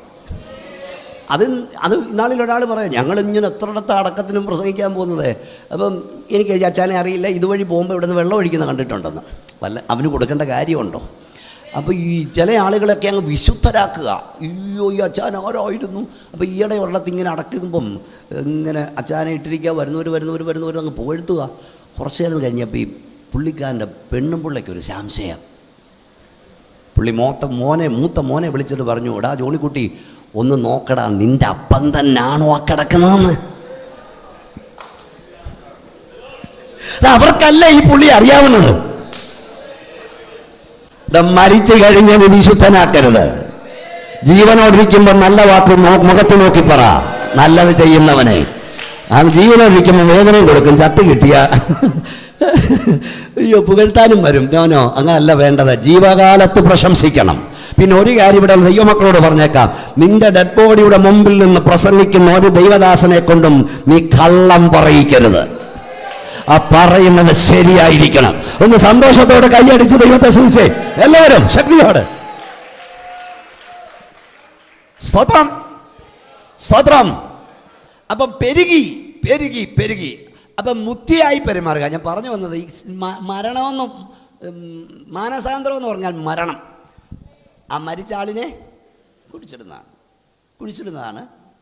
ഈ മാനസാന്തരം മരണമാണ്. മരിച്ചവനെ കുടിച്ചിടുമ്പോൾ എൻ്റെ അച്ചായോ നിങ്ങളെന്നെ എവിടെ കൊണ്ടുപോകാൻ ചോദിക്കത്തില്ല. അങ്ങനെ ചോദിച്ചാൽ എൻ്റെ അർത്ഥം പുള്ളി മരിച്ചിട്ടില്ല, മയങ്ങുകാരെന്നാണ്. പണ്ട് ഞങ്ങളുടെ നാട്ടിൽ ഒരു തള്ള മരിക്കാൻ കിടക്കും. ചത്തെന്ന് വിചാരിച്ച് എല്ലാവരും അന്നിന്നോല് ഫോണൊന്നുമില്ല, എല്ലാവരും മരണവാർത്ത പറയാൻ വിടും. പോയി മരണവാർത്ത പറഞ്ഞിട്ട് വരുമ്പം തള്ള എഴുന്നേറ്റിരുന്ന് പൊടിയരിക്കഞ്ഞ് കുടിക്കും. ഇങ്ങനെ പല പ്രാവശ്യമായി. ഒരു ദിവസം ഒരുത്തനെ വിട്ടു. അവൻ ഓടിപ്പോയി എല്ലായിടവും മരണവാർത്ത പറഞ്ഞ് വേർത്ത് കയറി വന്നപ്പം തള്ളയിരുന്ന് പൊടിയരിക്കഞ്ഞ് കുടിക്കുക. അവൻ അരിശം വന്നിട്ട് പറഞ്ഞെന്നാ പറയുന്നത്, ഞാൻ ആണുങ്ങളോട് ആ വാക്ക് പറഞ്ഞിട്ട് വന്ന ചത്താലും ശരി ചത്തിലും ശരി ഇന്ന് അടക്കുകയാണ്. അതല്ല സ്നാനം. ശരിക്ക് ചത്തവനെ കുടിച്ചിടാവുള്ളൂ. ഈ കല്യാണത്തിന് വേണ്ടി ഇങ്ങോട്ട് വരുമ്പോൾ മുക്കി വിടരുത്. അതുകൊണ്ടാണ് അവൻ മുങ്ങിപ്പോകുന്നത്. ശരിക്കും മാനസാന്തരപ്പെട്ടവനെ, ശരിക്കും മരിച്ചവനെ കുഴിച്ചിടുന്നതാണ് ശുശ്രൂഷ. ഒന്ന് കൈ ഉയർത്തി സ്തോത്രം പറഞ്ഞേ, കൈ പൊങ്ങുന്നോന്ന് അറിയട്ടെ. അപ്പൊ ഈ അന്തസ്സായി മരിച്ചവനെ അന്തസ്സായി അടക്കും. ഇവിടെ നല്ലൊരു മരണമാ നടന്നെങ്കിൽ നാളെ പത്രത്തിൽ പ്രാപ്തി പോലെ ഒന്നി ജനറൽ പേജിൽ അല്ലെങ്കിൽ കോളത്തിൽ ഇന്നടത്ത് ഇന്നാര് മരിച്ചു, ഇന്ന സ്ഥലത്ത് ഇന്ന സമയത്ത് ഇന്ന സമയത്തിൽ അടക്കുമെന്ന് പത്രത്തിൽ കൊടുക്കും. എന്നിട്ട് എല്ലാവരും കൂടെ വന്ന് സമയമാം രഥമൊക്കെ പാടി പരസ്യമായി കൊണ്ടടക്കും. അന്തസ്സായി മരിച്ചവനെ അന്തസ്സായി അടക്കും. അല്ലാതെ അടക്കം നടക്കും. കപ്പക്കാലയിലും റബ്ബറും കാലിലും ഒക്കെ ആരും കാണാതെ കൊണ്ട് കുഴിച്ചിട്ടിട്ട് വരും. അതൊന്നും ശരി അടക്കമല്ല, അതൊക്കെ കൊലപാതകമാണ്. നിന്റെ മരണം സത്യമാണെങ്കിൽ അടക്കവും സത്യമായിരിക്കണം. രക്ഷിക്കപ്പെട്ടവൻ പിതാവിന്റെയും പുത്രന്റെയും പരിശുദ്ധാത്മാവിന്റെ നാമത്തിൽ നിമജ്ജന സ്നാനം സ്വീകരിക്കണം. ഒന്നവിടെ എത്ര പേർക്ക് ശക്തിയോടെ ദൈവത്തെ മഹത്വപ്പെടുത്താൻ കഴിയും? ഈ മിസ്രയീം വിട്ടവൻ മരുഭൂമിയിൽ ദൈവത്തെ ആരാധിക്കണം. മിസ്രയീം വിട്ടവൻ ചെങ്കടൽ കടക്കണം. ചെങ്കടൽ കടന്നവൻ മരുഭൂമിയിൽ ദൈവത്തെ ആരാധിക്കണം. ചെങ്കടൽ കടന്നവൻ പിന്നെയും ഫറവോന്റെ നാട്ടിൽ വരില്ല. ഉണ്ടോ? അതിനാ ചെങ്കടൽ കടക്കേണ്ടി വന്നത്. ചെങ്കടൽ പുലർത്തി വിട്ടത് അതിനാ. കാരണം തിരിച്ചിനിയും ഫറവോന്റെ നാട്ടിലില്ല. ഇന്നിപ്പം ചെങ്കടലും കടക്കും, അഭിഷേകം പ്രാപിച്ചെന്നാ പറഞ്ഞ് കുമ്പനാട് പോയുള്ള തമ്പേറും വാങ്ങും. പിന്നെ അങ്ങ് ആരാധനയാ. എന്താ ആരാധിക്കുന്നത്, എന്താ പാടുന്നത്? പറവോനു ഞാൻ ഇനി അടിമയല്ല. എവിടെ നിന്നാ കൊട്ടുന്നേ? പറവോൻ്റെ തിണ്ണയ്ക്കിരുന്ന ഈ പാട്ട് പാടുന്നത്. നീ മിസ്രൈമിൽ കിടന്ന് എന്തെല്ലാം പണി ചെയ്താലും അതെല്ലാം പറവോനാണ്. അതുകൊണ്ട് മിസ്രൈം വിട്ടവൻ മരുഭൂമിയിൽ ദൈവത്തെ ആരാധിക്കണം. ഒന്ന്, ബുദ്ധിയായി പെരുമാറുക. രണ്ടാമത് എഴുതിയിരിക്കുന്ന പീഡിപ്പിക്കുക. നേരമില്ലാത്തതുകൊണ്ട് വേഗത്ത് പറഞ്ഞു വിടാം. പീഡിപ്പിക്കുക, ഉപദ്രവിക്കുക. ഒരു കാലത്ത് ദൈവമക്കളുടെ തലയും തമ്പേറും ഒരുപോലെ പൊട്ടിച്ചൊരു കാലഘട്ടമുണ്ട്. സ്നാനക്കടവിൽ വെച്ച് അടിച്ച കാലമുണ്ട്. സ്നാനക്കടവിൽ രക്തം വീണിട്ടുണ്ട്. കാലമൊക്കെ മാറിപ്പോയി. പക്ഷേ ഒരു കാര്യം ഞാൻ പറയാം, എവിടൊക്കെ ഒരു തുള്ളി രക്തം ഒരഭിഷക്തന്റെ വീണോ അവിടെയെല്ലാം ദൈവം ആയിരക്കണക്കിന് ദൈവമക്കളെ എഴുന്നേൽപ്പിച്ചിട്ടുണ്ട്. കരങ്ങൾ ഉയർത്തിയാട്ട് ശക്തിയോടെ സ്തോത്രം പറയൂ. കൈസയുടെ അരമനയിലുള്ളവർ നിനക്ക് വന്ദനം ചൊല്ലുന്നു എന്ന് ബൈബിൾ പറയുന്നു. അതായത് ദൈവസഭയെ പീഡിപ്പിക്കാൻ എവിടെ നിന്ന് ഓർഡർ വന്നോ ആ ഓർഡർ വന്നിടത്തവൻ കൂട്ടായ്മയെ ആചരിപ്പിച്ചു. അതുകൊണ്ട് ഞങ്ങൾക്ക് ഈ അവർ കയറി ഭരിക്കാൻ, ഇവർ കയറി ഭരിക്കാൻ, അത് ചെയ്യാൻ പോന്നു, ഇത് ചെയ്യാൻ പോന്നു എന്നൊന്നും പറയാൻ ഞങ്ങൾക്ക് പേടിയൊന്നുമില്ല. കാരണം ഞങ്ങളുടെ തലയിലെ മുടികൾ പോലും എണ്ണപ്പെട്ടിരിക്കുന്നു. അതിലൊന്ന് നിലത്ത് വീഴണമെങ്കിൽ തമ്പുരാൻ അറിയാതെ സംഭവിക്കത്തില്ല. സ്തോത്രം. പീഡിപ്പിക്കുക. മൂന്നാമത്തെ തന്ത്രം, സ്തോത്രം, കുഞ്ഞുങ്ങളെ കൊല്ലുക. ജനിച്ച ഏത് കുഞ്ഞിനെയും നീലനദിയിൽ വലിച്ചെറിയുക. അതായത് ഞങ്ങൾ കൊല്ലാൻ വരില്ല, നിങ്ങൾ തന്നെ നിങ്ങളുടെ കുഞ്ഞിനെ കൊല്ലുക, നിങ്ങൾ തന്നെ നിങ്ങളുടെ കുഞ്ഞുങ്ങളെ കൊല്ലുക. പക്ഷേ അവിടെ ദൈവം ജയം നൽകി. കൊച്ചുങ്ങളെ കൊല്ലാനായി ആദ്യം കുഞ്ഞുങ്ങളെ കൊല്ലുക. സിപ്രാപുവ എന്ന 2 സൂതികർമ്മിണിയാക്കി. അവരവിടെ ചെന്നപ്പോൾ ഈ കുഞ്ഞുങ്ങളെ അവർ കൊന്നില്ല. അതിന് ന്യായമൊക്കെ എഴുതിയേക്കുന്നത്, നേരമില്ലാത്തതുകൊണ്ട് പെട്ടെന്ന് വിടുക. ന്യായം എഴുതിയിരിക്കുന്നത് അവർ ദൈവത്തെ ഭയപ്പെട്ടത് കൊണ്ട് ഇവരെ കൊല്ലാതെ വിട്ടു. അടുത്ത വാക്യം എനിക്കിഷ്ടം. അതുകൊണ്ട് ദൈവം അവർക്കും വംശവർദ്ധനവും നൽകി. ഇന്ന് രാത്രി കോന്നിക്കാരോട് ഞാൻ പറയട്ടെ, ദൈവത്താൽ അനുഗ്രഹിക്കപ്പെട്ടവനെ നീ അനുഗ്രഹിച്ചാൽ നിനക്കും നിന്റെ തലമുറയ്ക്കും അനുഗ്രഹമാണ്. ഒന്ന് സന്തോഷത്തോടെ സ്തോത്രം പറഞ്ഞേ.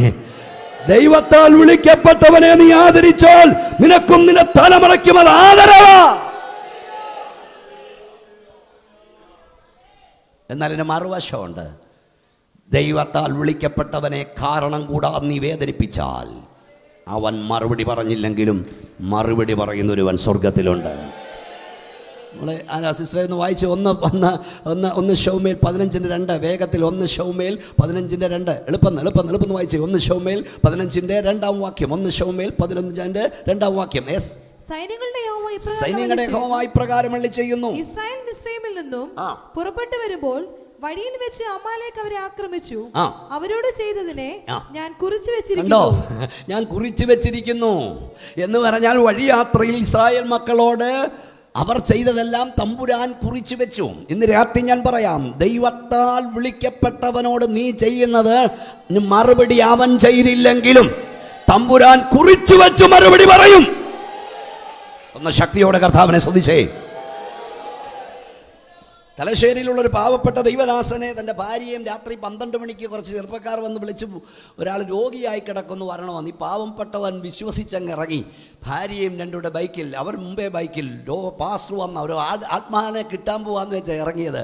ഒരു നിർജ്ജന സ്ഥലത്ത് ചെന്നപ്പോൾ അവന്മാർ ബൈക്ക് നിർത്തിയിട്ട് ഈ ദൈവദാസനെയും ഭാര്യയും തവിട്ടിത്തെറിപ്പിച്ചു. ആ സ്ത്രീയെ ഉൾപ്പെടെ താഴെയിട്ടിട്ട് അടിച്ച് ലെവലാക്കി. അവിടെ അടിച്ചിട്ട് ഈ സുവിശേഷം കൊണ്ട് ഇനി ഇറങ്ങല്ലെന്ന് പറഞ്ഞിട്ട് പോയി. ഇന്ന് രാത്രി ഇവിടെ നിന്ന് പ്രസംഗിക്കുമ്പോൾ ഞാൻ പറയാം, ഒരു ഗവൺമെൻറ്റും ഇതുവരെ കേസെടുത്തിട്ടില്ല, ഒരു തെളിവും ആരും ശേഷിച്ചിട്ടില്ല. പക്ഷേ ഈ രാത്രി ഞാൻ വിളിച്ചു പറയട്ടെ, കേസെടുക്കേണ്ടവൻ കേസെടുത്ത് കഴിഞ്ഞു. ഒന്നുകൂടെ ശക്തിയോടെ ദൈവത്തെ സ്തുതിച്ചാട്ട്. അതിന്റെ തെളിവല്ല അവന്റെ കയ്യിൽ ഉണ്ടെന്നേ. ദൈവത്താൽ വിളിക്കപ്പെട്ടവനെ നീ ആദരിച്ചാൽ നിനക്കും നിന്റെ തലമുറയ്ക്കും അനുഗ്രഹമാണ്. അതനുഭവിച്ചവരവിടെ ഇരിക്കുന്നവർ. ഈ കേരളത്തിലെ ആരംഭകാല അഭിഷക്തന്മാരുടെ എല്ലാ ആത്മകഥ വായിക്കാൻ കിട്ടുമെങ്കിൽ വായിക്കണം. ഞാൻ വായിച്ചിട്ടുണ്ട് എല്ലാ അഭിഷക്തന്മാരുടെ, അവരെഴുതിയവരുടെ എല്ലാം. കുക്കു സാഹിബിൻ്റെയും കെ എബ്രഹാം സാറിൻ്റെയും PT യോസഫിൻ്റെയും CK ദാനിയേലിൻ്റെയും PM ഫിലിപ്പിൻ്റെയും ഒക്കെ ആത്മകഥകൾ വായിച്ചിട്ടുണ്ട്. അവരുടെയൊക്കെ ആത്മകഥ വായിക്കുമ്പോൾ ചിലപ്പോഴൊക്കെ നമ്മൾ അറിയാതെ കരയും. ഇന്നത്തെ പോലെ സമൃദ്ധിയുടെ കാലമല്ല, പട്ടിണിയുടെ കാലമാണ്. ഈ ചീജുമനപ്പച്ചനൊക്കെ വലിയ ആജ്ഞാനമാകുമോ, ഒത്തിരി കഴിക്കുന്നവരാന്നൊക്കെ പറയും. പക്ഷേ പട്ടിണി കടന്നവരുടെയാണ്. ഏതവസ്ഥയിൽ ഇരിപ്പാനും ഞങ്ങൾക്ക് ദൈവം കൃപ നൽകിയിട്ടുണ്ട്. ഞാൻ വായിച്ച 1-2 കാര്യം പറയട്ടെ. ഈ ഭക്തന്മാരൊക്കെ ഈ കുമ്പനാടൊക്കെ പോയി പഠിപ്പിച്ചിട്ട് അന്ന് വണ്ടിക്കൂലി പോലുമില്ല. 1-2 ആഴ്ചകളിൽ പട്ടിണിയൊക്കെ ഇരുന്ന് പഠിപ്പിച്ച ശേഷം വെള്ളവും കുടിക്കാനും കഷണവും കഴിക്കാനില്ലാതെ നടക്കും. പത്തനംതിട്ടയിലേക്ക് VT ജോസഫപ്പച്ചൻ നടക്കും, പത്തനാപുരത്തേക്ക് TG ഉമ്മൻ നടക്കും, കൊട്ടാരക്കലേക്ക് CK ദാനിയേൽ നടക്കും.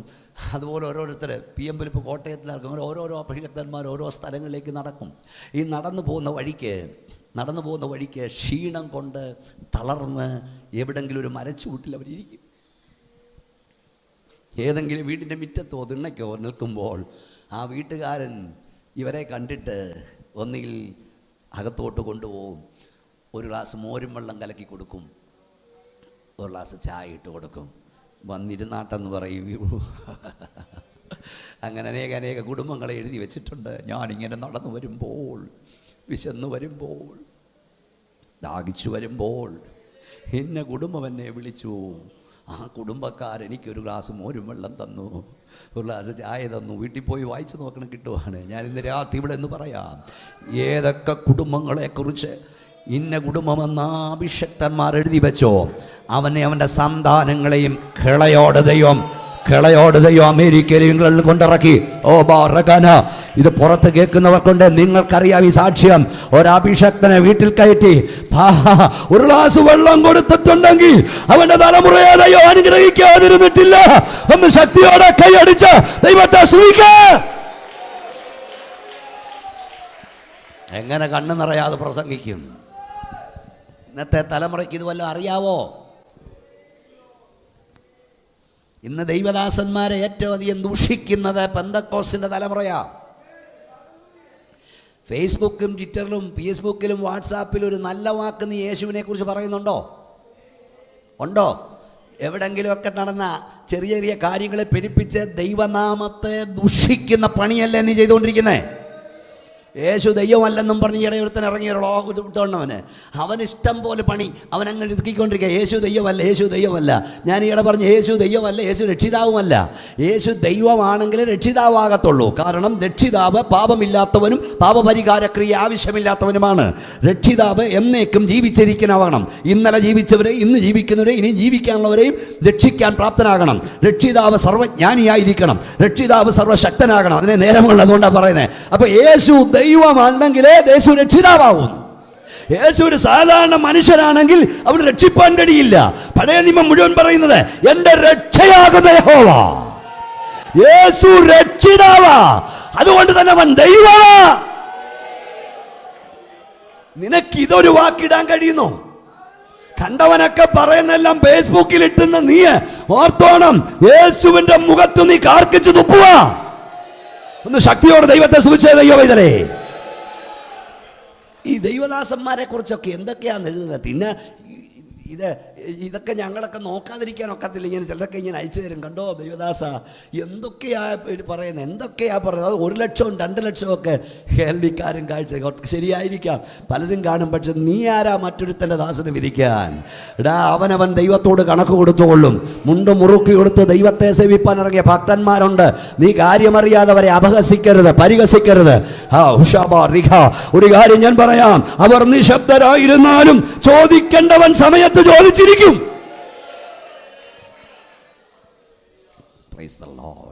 ബുദ്ധിയായി പെരുമാറുക. സ്തോത്രം. അവസാനം പറഞ്ഞു, നിങ്ങൾ തന്നെ എറിയുക, നിങ്ങൾ തന്നെ നശിപ്പിക്കുക. ഏത് കാലഘട്ടമുള്ള സാത്താന്യ തന്ത്രങ്ങളെ ദൈവസഭ അതിജീവിച്ചിട്ടുണ്ട്. ഈ കാലഘട്ടത്തിലെ സാത്താന്യ തന്ത്രങ്ങളെയും ദൈവത്തിൻ്റെ സഭ അതിജീവിക്കും. വേഗത്തിൽ ചില കാര്യങ്ങൾ നമുക്ക് ചിന്തിക്കാം. സംഖ്യാപുസ്തകം 23-ാം അധ്യായം 7 മുതലുള്ള വാക്യങ്ങൾ നോക്കിയാൽ, ഇസ്രായേൽ മക്കളെ ശപിക്കാൻ, പ്രാകാൻ ബിലയാം ബാലാക്ക് കൂലി കൊടുത്തൊരുവനെ കൊണ്ടുവരുന്നു. ബിലയാമിനെ ഒന്ന് വായിച്ചേ. സംഖ്യാപുസ്തകം 23-ാം അധ്യായം 7 മുതൽ വായിച്ചു വേഗത്തിൽ. അപ്പോൾ അവർ സുഭാഷിതം ചൊല്ലി തുടങ്ങിയത്, ബാലാക്കിനെ ആരാമിൽ നിന്നും മോവാബ് രാജാവ് പൂർവ്വ പർവ്വതങ്ങളിൽ നിന്നും വരുത്തി ചെന്ന് യാക്കോബിനെ ശപിക്കാം എന്ന് ചെന്ന് ഇസ്രായേലിനെ പ്രാഗ എന്ന് പറഞ്ഞു. അടുത്തത്, ദൈവം ശപിക്കാത്തവനെ. ഇങ്ങോട്ട് നോക്കിയേ, ഇസ്രായേൽ മക്കളുടെ മിസ്രൈമിൽ, അതാ മുമ്പ് വായിച്ചേ, ഈ മിസ്രൈമിൽ നിന്നുള്ള കനാലിലേക്കുള്ള യാത്രയിൽ മരുഭൂമിയിൽ വെച്ച് ഈ ബാലാക്കറിഞ്ഞു ഈ ജാതി ഒരു പ്രത്യേക ജാതിയായി, ഇവരെ അങ്ങനൊന്നും യുദ്ധം ചെയ്ത് തോൽപ്പിക്കാനൊക്കത്തില്ല. ഉടനെ എന്താ ചെയ്യുന്നറിയാമോ? അവൻ ബിലയാമിനെ കൂലി കൊടുത്തു കൊണ്ടുവന്നു. എന്തിന്? ഇവനെ ശപിക്കാൻ പറഞ്ഞു. എൻ്റെ മുഖത്ത് നോക്കിയേ. അങ്ങനെ ബിലയാമിനെ കൊണ്ടുവന്ന് 4 കോണിൽ 4 ആംഗിളിൽ നിർത്തി കൊടുത്തു. ഒന്നാമത്തെ ആംഗിളിൽ നിർത്തിയതായപ്പോൾ വായിച്ചത് ചെന്ന് ശപിക്ക എന്ന് പറഞ്ഞു. വായിച്ചോ. ദൈവം ശപിക്കാത്തവനെ, അവന്റെ വായിൽ ദൈവം അനുഗ്രഹം കുത്തി നിറച്ചു. അവൻ പറഞ്ഞു, ദൈവം ശപിക്കാത്തവനെ ഞാൻ എങ്ങനെ ശപിക്കും? അടുത്തത്, യഹോവ പ്രാകാത്തവനെ ഞാൻ എങ്ങനെ പ്രാകും? അടുത്ത വാക്യം,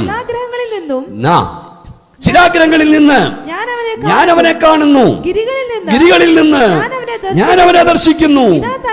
ഇതാ തനിച്ചു പാർക്കുന്ന ഒരു ജനം ജാതികളുടെ കൂട്ടത്തിൽ എണ്ണപ്പെടുന്നില്ല. അവൻ രാജകോലാഹലം അവരുടെ മധ്യത്തിലുണ്ട്. ഒന്ന് ശക്തിയോടെ കൈയടിച്ച് ദൈവത്തെ സൂചിച്ചേ. ദൈവം പ്രാകാത്തവനെ ആര് പ്രാകും? ദൈവം ശപിക്കാത്തവനെ ആര് ശപിക്കും? 23:19 21 വാക്യം വായിച്ചാൽ അവിടെ ഇങ്ങനെ എഴുതിയിരിക്കുന്നു, ആഭിചാരം ഇസ്രായേലിൽ ഫലിക്കത്തില്ല, ലക്ഷണവിദ്യ യാക്കോബിന്റെ അടുക്ക നടക്കത്തില്ല. കേട്ടോ, ലക്ഷണവിദ്യ ഉണ്ട്, ആഭിചാരമുണ്ട്. നീ ഇസ്രായേലെ പാർത്താൽ ലക്ഷണവിദ്യ നിനക്ക് ഫലിക്കത്തില്ല. ഒന്ന് ശക്തിയോടെ കൈകളടിച്ച് ദൈവത്തെ സ്തുതിച്ച്, ലക്ഷണവിദ്യ യാക്കോബിന്റെ അടുക്ക നടക്കത്തില്ല. 4 ആംഗിളിൽ കൊണ്ട് നിർത്തി പ്രാകാൻ പറഞ്ഞു, ശപിക്കാൻ പറഞ്ഞു. പക്ഷെ ശപിക്കാൻ വന്നവന്റെ വായിൽ, പ്രാകാൻ വന്നവന്റെ വായിൽ ദൈവം അനുഗ്രഹം കുത്തി നിറച്ചു. സ്തോത്രം. അപ്പം ബിലയാമിനോട് ബാലാക്ക് പറഞ്ഞു, 25 വാക്യം മോളെ, 25 വാക്യം, നീ പ്രാഗം വേണ്ട. വായിച്ചേ. അപ്പോൾ ബാലാക്ക് ബിലയാമിനോട്, അവരെ ശപിക്കുകയും വേണ്ട, അനുഗ്രഹിക്കുകയും വേണ്ട. ബിലയാം ബാലാക്കിനോട്, യഹോവ കൽപ്പിക്കുന്നതൊക്കെയും ഞാൻ ചെയ്യും. ഒന്ന് പോയി തരാവോ? നീ ഒന്ന് വല്ലതും മനസ്സിലാകുന്നുണ്ടോ? ഇന്ന് രാത്രി ഹോളിൽ വന്ന ദൈവ പൈതലേ, ദൈവം പ്രാകാത്തവനെ ആര് പ്രാകും? ദൈവം ശപിക്കാത്തവനെ ആര് ശപിക്കും? നീ ദൈവകൃപയിൽ നിന്നാൽ ഏത് കെടുകെട്ടിയ പ്രവാചകനെ നിനക്കെതിരെ ശപിക്കാൻ ഇറക്കിയാലും, ഏത് ഗതികെട്ട മന്ത്രവാദി, ആഭിചാരകനെ, ശുദ്രക്കാരനെ, അജ്ഞനവാദിയെ, 4ാം വേദക്കാരനെ നിനക്കും നിന്റെ കുടുംബത്തിനെതിരെ ശപിക്കാൻ ഇറക്കിയാലും ആ ശാപം അനുഗ്രഹമാക്കി മാറ്റാൻ കഴിവുള്ളവനാ നീ സേവിക്കുന്ന ദൈവം. ഒന്ന് ശക്തിയോടെ ദൈവത്തെ ആരാധിച്ചേ. ഇന്ന് രാവിലെ ഞാൻ എൻ്റെ ചർച്ചിൽ എഴുന്നേറ്റ് നിൽക്കുമ്പോൾ കർത്താവ് എനിക്ക് നൽകിയ ദൂത് ഇങ്ങനെയാണ്. നിങ്ങൾ കേട്ടിട്ടുള്ളതാണേലും കർത്താവ് ഒരു പുതിയ ദൂതായി സഭയ്ക്ക് കൊടുത്തു. ആ ദൂത് ഇതാ, നമ്മോട് കൂടെ ഉള്ളവർ, ഉറക്കെ പറ, അവരോടുകൂടെ ഉള്ളവരെക്കാൾ. എന്നാ വാക്യം ഞാൻ ഇങ്ങനെ പറയാം, എൻ്റെ മുഖത്തോട് നോക്കിയേ. നമ്മോടുകൂടെ ഉള്ളവൻ, നമ്മോടുകൂടെ ഉള്ളവൻ അവരോടുകൂടെ ഉള്ളവരെക്കാൾ വലിയവനാകുന്നു എന്ന് പറഞ്ഞാൽ അവരോടുകൂടെ ഒത്തിരി ആളുണ്ട്. നമ്മുടെ കൂടെ ഒരാളേ ഉള്ളൂ, നമ്മുടെ വാഴ്ത്തപ്പെട്ടവനായ കർത്താവ്. അവൻ നമ്മുടെ കൂടെ ഉണ്ടാക്കി. ഓ ശാബ റഖമ, അവരോടുകൂടെയുള്ള 330 കോടിയേക്കാൾ നിന്റെ കൂടെ ഉള്ളവൻ വലിയവനാകുന്നു.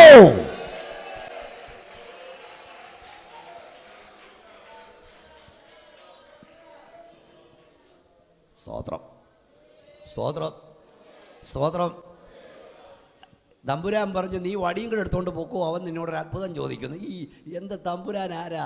തമ്പുരാൻ പറഞ്ഞു, നീ ഫറവോൻ്റെ മുമ്പിൽ പോകുമ്പോൾ എന്ത് ചെയ്യണം? വടിയും കൂടെ കൊണ്ടുപോകണം. കാരണം അവൻ അത്ഭുതം ചോദിക്കും. വല്ലതും മനസ്സിലാകുന്നുണ്ടോ? ഇവിടെ ഫറവോൻ്റെ മുമ്പിൽ നിന്നെ നിർത്തും മുമ്പ് തന്നെ അവൻ നിന്നോട് ചോദിക്കാൻ സാധ്യതയുള്ള ചോദ്യം വരെ പറഞ്ഞു തന്നു വിടുന്നവനാ. അവൻ നിന്നോട് ചോദിക്കാൻ സാധ്യതയുള്ളത്. നീ ഒരു അത്ഭുതം കാണിക്കാൻ പറഞ്ഞു, അത്ഭുതം കാണിച്ച് വടി താഴെ ഇട്ടപ്പോൾ സപ്പമായി മാറി. ഉടനെ ഞാൻ പറയാം, ഇതാണ് വലിയ കാര്യം. അവൻ ഒരു 500 എണ്ണത്തെ വിളിച്ച് കാണും. എൻ്റെ ചിന്ത, സകല മന്ത്രവാദിയും കൊണ്ട് നിങ്ങൾ വിചാരിക്കുന്നത് 3 പേരെ കൊണ്ടുവന്നാണോ? ഒരു 10-600 എണ്ണത്തെ കൊണ്ടുവന്ന എൻ്റെ വിശ്വാസം പാസ്റ്ററെ. അല്ലെ ഒരു കുറഞ്ഞൊരു 50 ആകട്ടെ, 100 ആകട്ടെ. അവന്മാർ വന്ന് അവന്മാർ വടിയിട്ടപ്പം മുഴുവൻ പാമ്പ്. അവൻ പിറവോനിങ്ങനെ നോക്കിയിരിക്കുക. ഹാണ്ട്, നീ ഒരു പാമ്പല്ലേ ഉണ്ടാക്കിയേ, ഇതാ 150 കിടക്കുന്നു. പക്ഷെ അല്പം കഴിഞ്ഞപ്പോഴാണ് കളി മാറിയത്. ഓ ഹഗരോന്റെ ഒരൊറ്റ വടി ഈ 150 എണ്ണത്തെ വിരുങ്ങിക്കഴിയെന്ന്. നിന്നോടുകൂടെ ഉള്ളവൻ അവനോടുകൂടെ ഉള്ളവനേക്കാൾ വലിയവനാ. കൈയടിച്ചേ, ശക്തിയോടെ ദൈവത്തെ ആരാധിച്ചേ. നിന്റെ കൂടെ ഒരെണ്ണം മതിയെന്ന്. ഈ 150 വിഴുങ്ങും. സ്തോത്രം, സ്തോത്രം. പ്രാകാൻ വന്നവൻ അനുഗ്രഹിച്ചു. ഞാൻ വാക്കുകൾ ചുരുക്കട്ടെ. നീ ദൈവകൃപയിൽ നിന്നാൽ ലോകത്തിൽ ഒരുത്തനും നിന്നെ പ്രാഗി ഒതുക്കാൻ കഴിയില്ല, നിന്നെ ശപിച്ചൊതുക്കാൻ കഴിയില്ല. നമ്മുടെ പിതാക്കന്മാർ ഈ പ്രമാണം സൂക്ഷിച്ചു നിന്നു. ലോകത്തിനവർ പേടി സ്വപ്നമായിരുന്നു. നീ പ്രമാണത്തിൽ നിന്നാൽ ഒരുത്തനും നിന്നെ ഒതുക്കില്ല. അതിന് പോയ ഓക്കെ അവൻ കാശ് വാങ്ങിച്ചോണ്ട് ഒരു പണി ഒപ്പിച്ചു കൊടുത്തു പോയി. ഗാനോച്ചൻ പറഞ്ഞ പോലെ ഒരു പണി ഒപ്പിച്ചിട്ടാ പോയേ. ഈ ജനത്തെ തകർക്കാൻ ഒറ്റ മാർഗമേ ഉള്ളൂ, അവരെ വിശുദ്ധിയിൽ നിന്ന് വീഴിക്കുക. പ്രമാണം വിട്ടുപോയാൽ ദൈവം അവർക്ക് കൊടുത്തൊരു പ്രൊട്ടക്ഷനുണ്ട്. ആ പ്രൊട്ടക്ഷൻ ഇതൊക്കെ മനസ്സിലാകുന്നു. ആ പ്രൊട്ടക്ഷൻ പിൻവലിക്കും വരെ ഒരു ശക്തിക്കും അവരെ തൊടാൻ കഴിയില്ല. ആ പ്രൊട്ടക്ഷൻ ഉള്ള കാലത്തോളം ഒരുത്തനും അവനെ തൊടാൻ കഴിയില്ല. ആ പ്രൊട്ടക്ഷൻ പിൻവലിക്കണമെങ്കിൽ അവർ പാപം ചെയ്യണം, അവർ വിശുദ്ധിയിൽ നിന്ന് വീഴണം. അതായിപ്പം നടന്നുകൊണ്ടിരിക്കുന്നത്. പാപം ചെയ്താൽ വിശുദ്ധിയിൽ നിന്ന് വീണാൽ സാത്താൻ നിന്നെ തകർക്കും. 52,000 എണ്ണം ഒറ്റയടിക്ക് വീണില്ലേ? ദൈവം തന്നെ ഏൽപ്പിച്ചു കൊടുത്തില്ലേ? ലോകത്തിൽ ആരൊക്കെ ശപിക്കുന്നു ആ ശാപം അനുഗ്രഹമാക്കി മാറ്റുന്നവനാണ് നമ്മുടെ ദൈവം. ലേവിയെക്കുറിച്ച് ദൈവപുരുഷനായ മോശ പറഞ്ഞ വാക്യം വായിക്കാൻ നമുക്ക് ആവർത്തന പുസ്തകം 33-ാം അധ്യായം, വേഗത്തിൽ 8-ാം വാക്യം. ആവർത്തന പുസ്തകം 33-ാം അധ്യായം 8 മുതൽ വാക്യം വായിച്ചേ. ലേവിയെക്കുറിച്ച് അവൻ പറഞ്ഞത് നിന്റെ തൂമീമും ഊരീമും. ഈ ദൈവപുരുഷനായ മോശ തന്റെ അവസാന നാളിൽ ഓരോ ഗോത്രങ്ങളെ അനുഗ്രഹിക്കുക. അപ്പോൾ ലേവിയെക്കുറിച്ച് അവൻ പറഞ്ഞത് വായിച്ചോ. ലേവിയെക്കുറിച്ച് അവൻ പറഞ്ഞത് നിന്റെ തൂമീമും ഊരീമും നിന്റെ ഉറീമും നിന്റെ ഭക്തന്റെ പക്കലിരിക്കുന്നു. ഉറീമും തുമ്മീമും എന്ന് പറഞ്ഞ വെളിപ്പാട് സത്യവും. ആരുടെ വെളിപ്പാട് സത്യം പറയുന്നേ?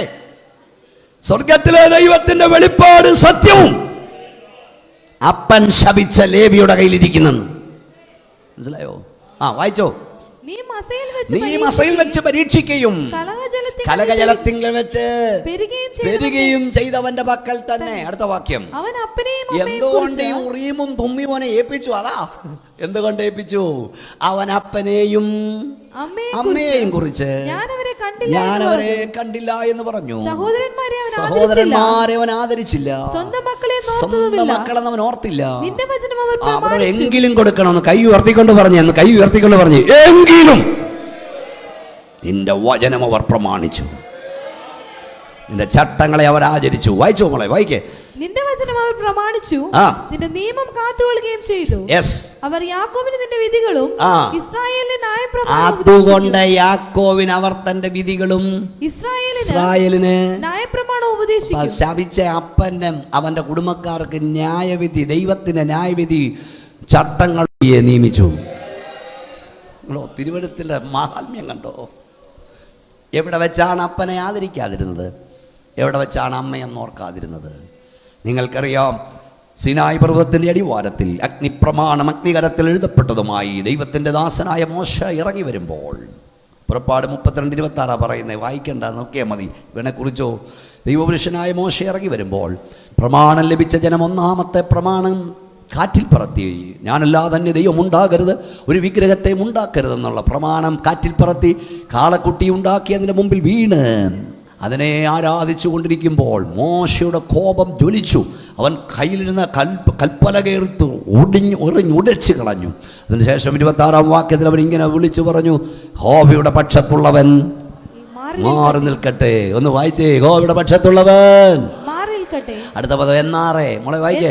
എന്നാറേ ലേവ്യരെല്ലാവരും ഒരു സ്തോത്രം വാതർന്ന് പറഞ്ഞേ, യഹോവയുടെ പക്ഷത്തുള്ളവൻ മാറി നിൽക്കട്ടെ എന്ന് പറഞ്ഞപ്പോൾ ലേവ്യർ മാറി നിന്നു.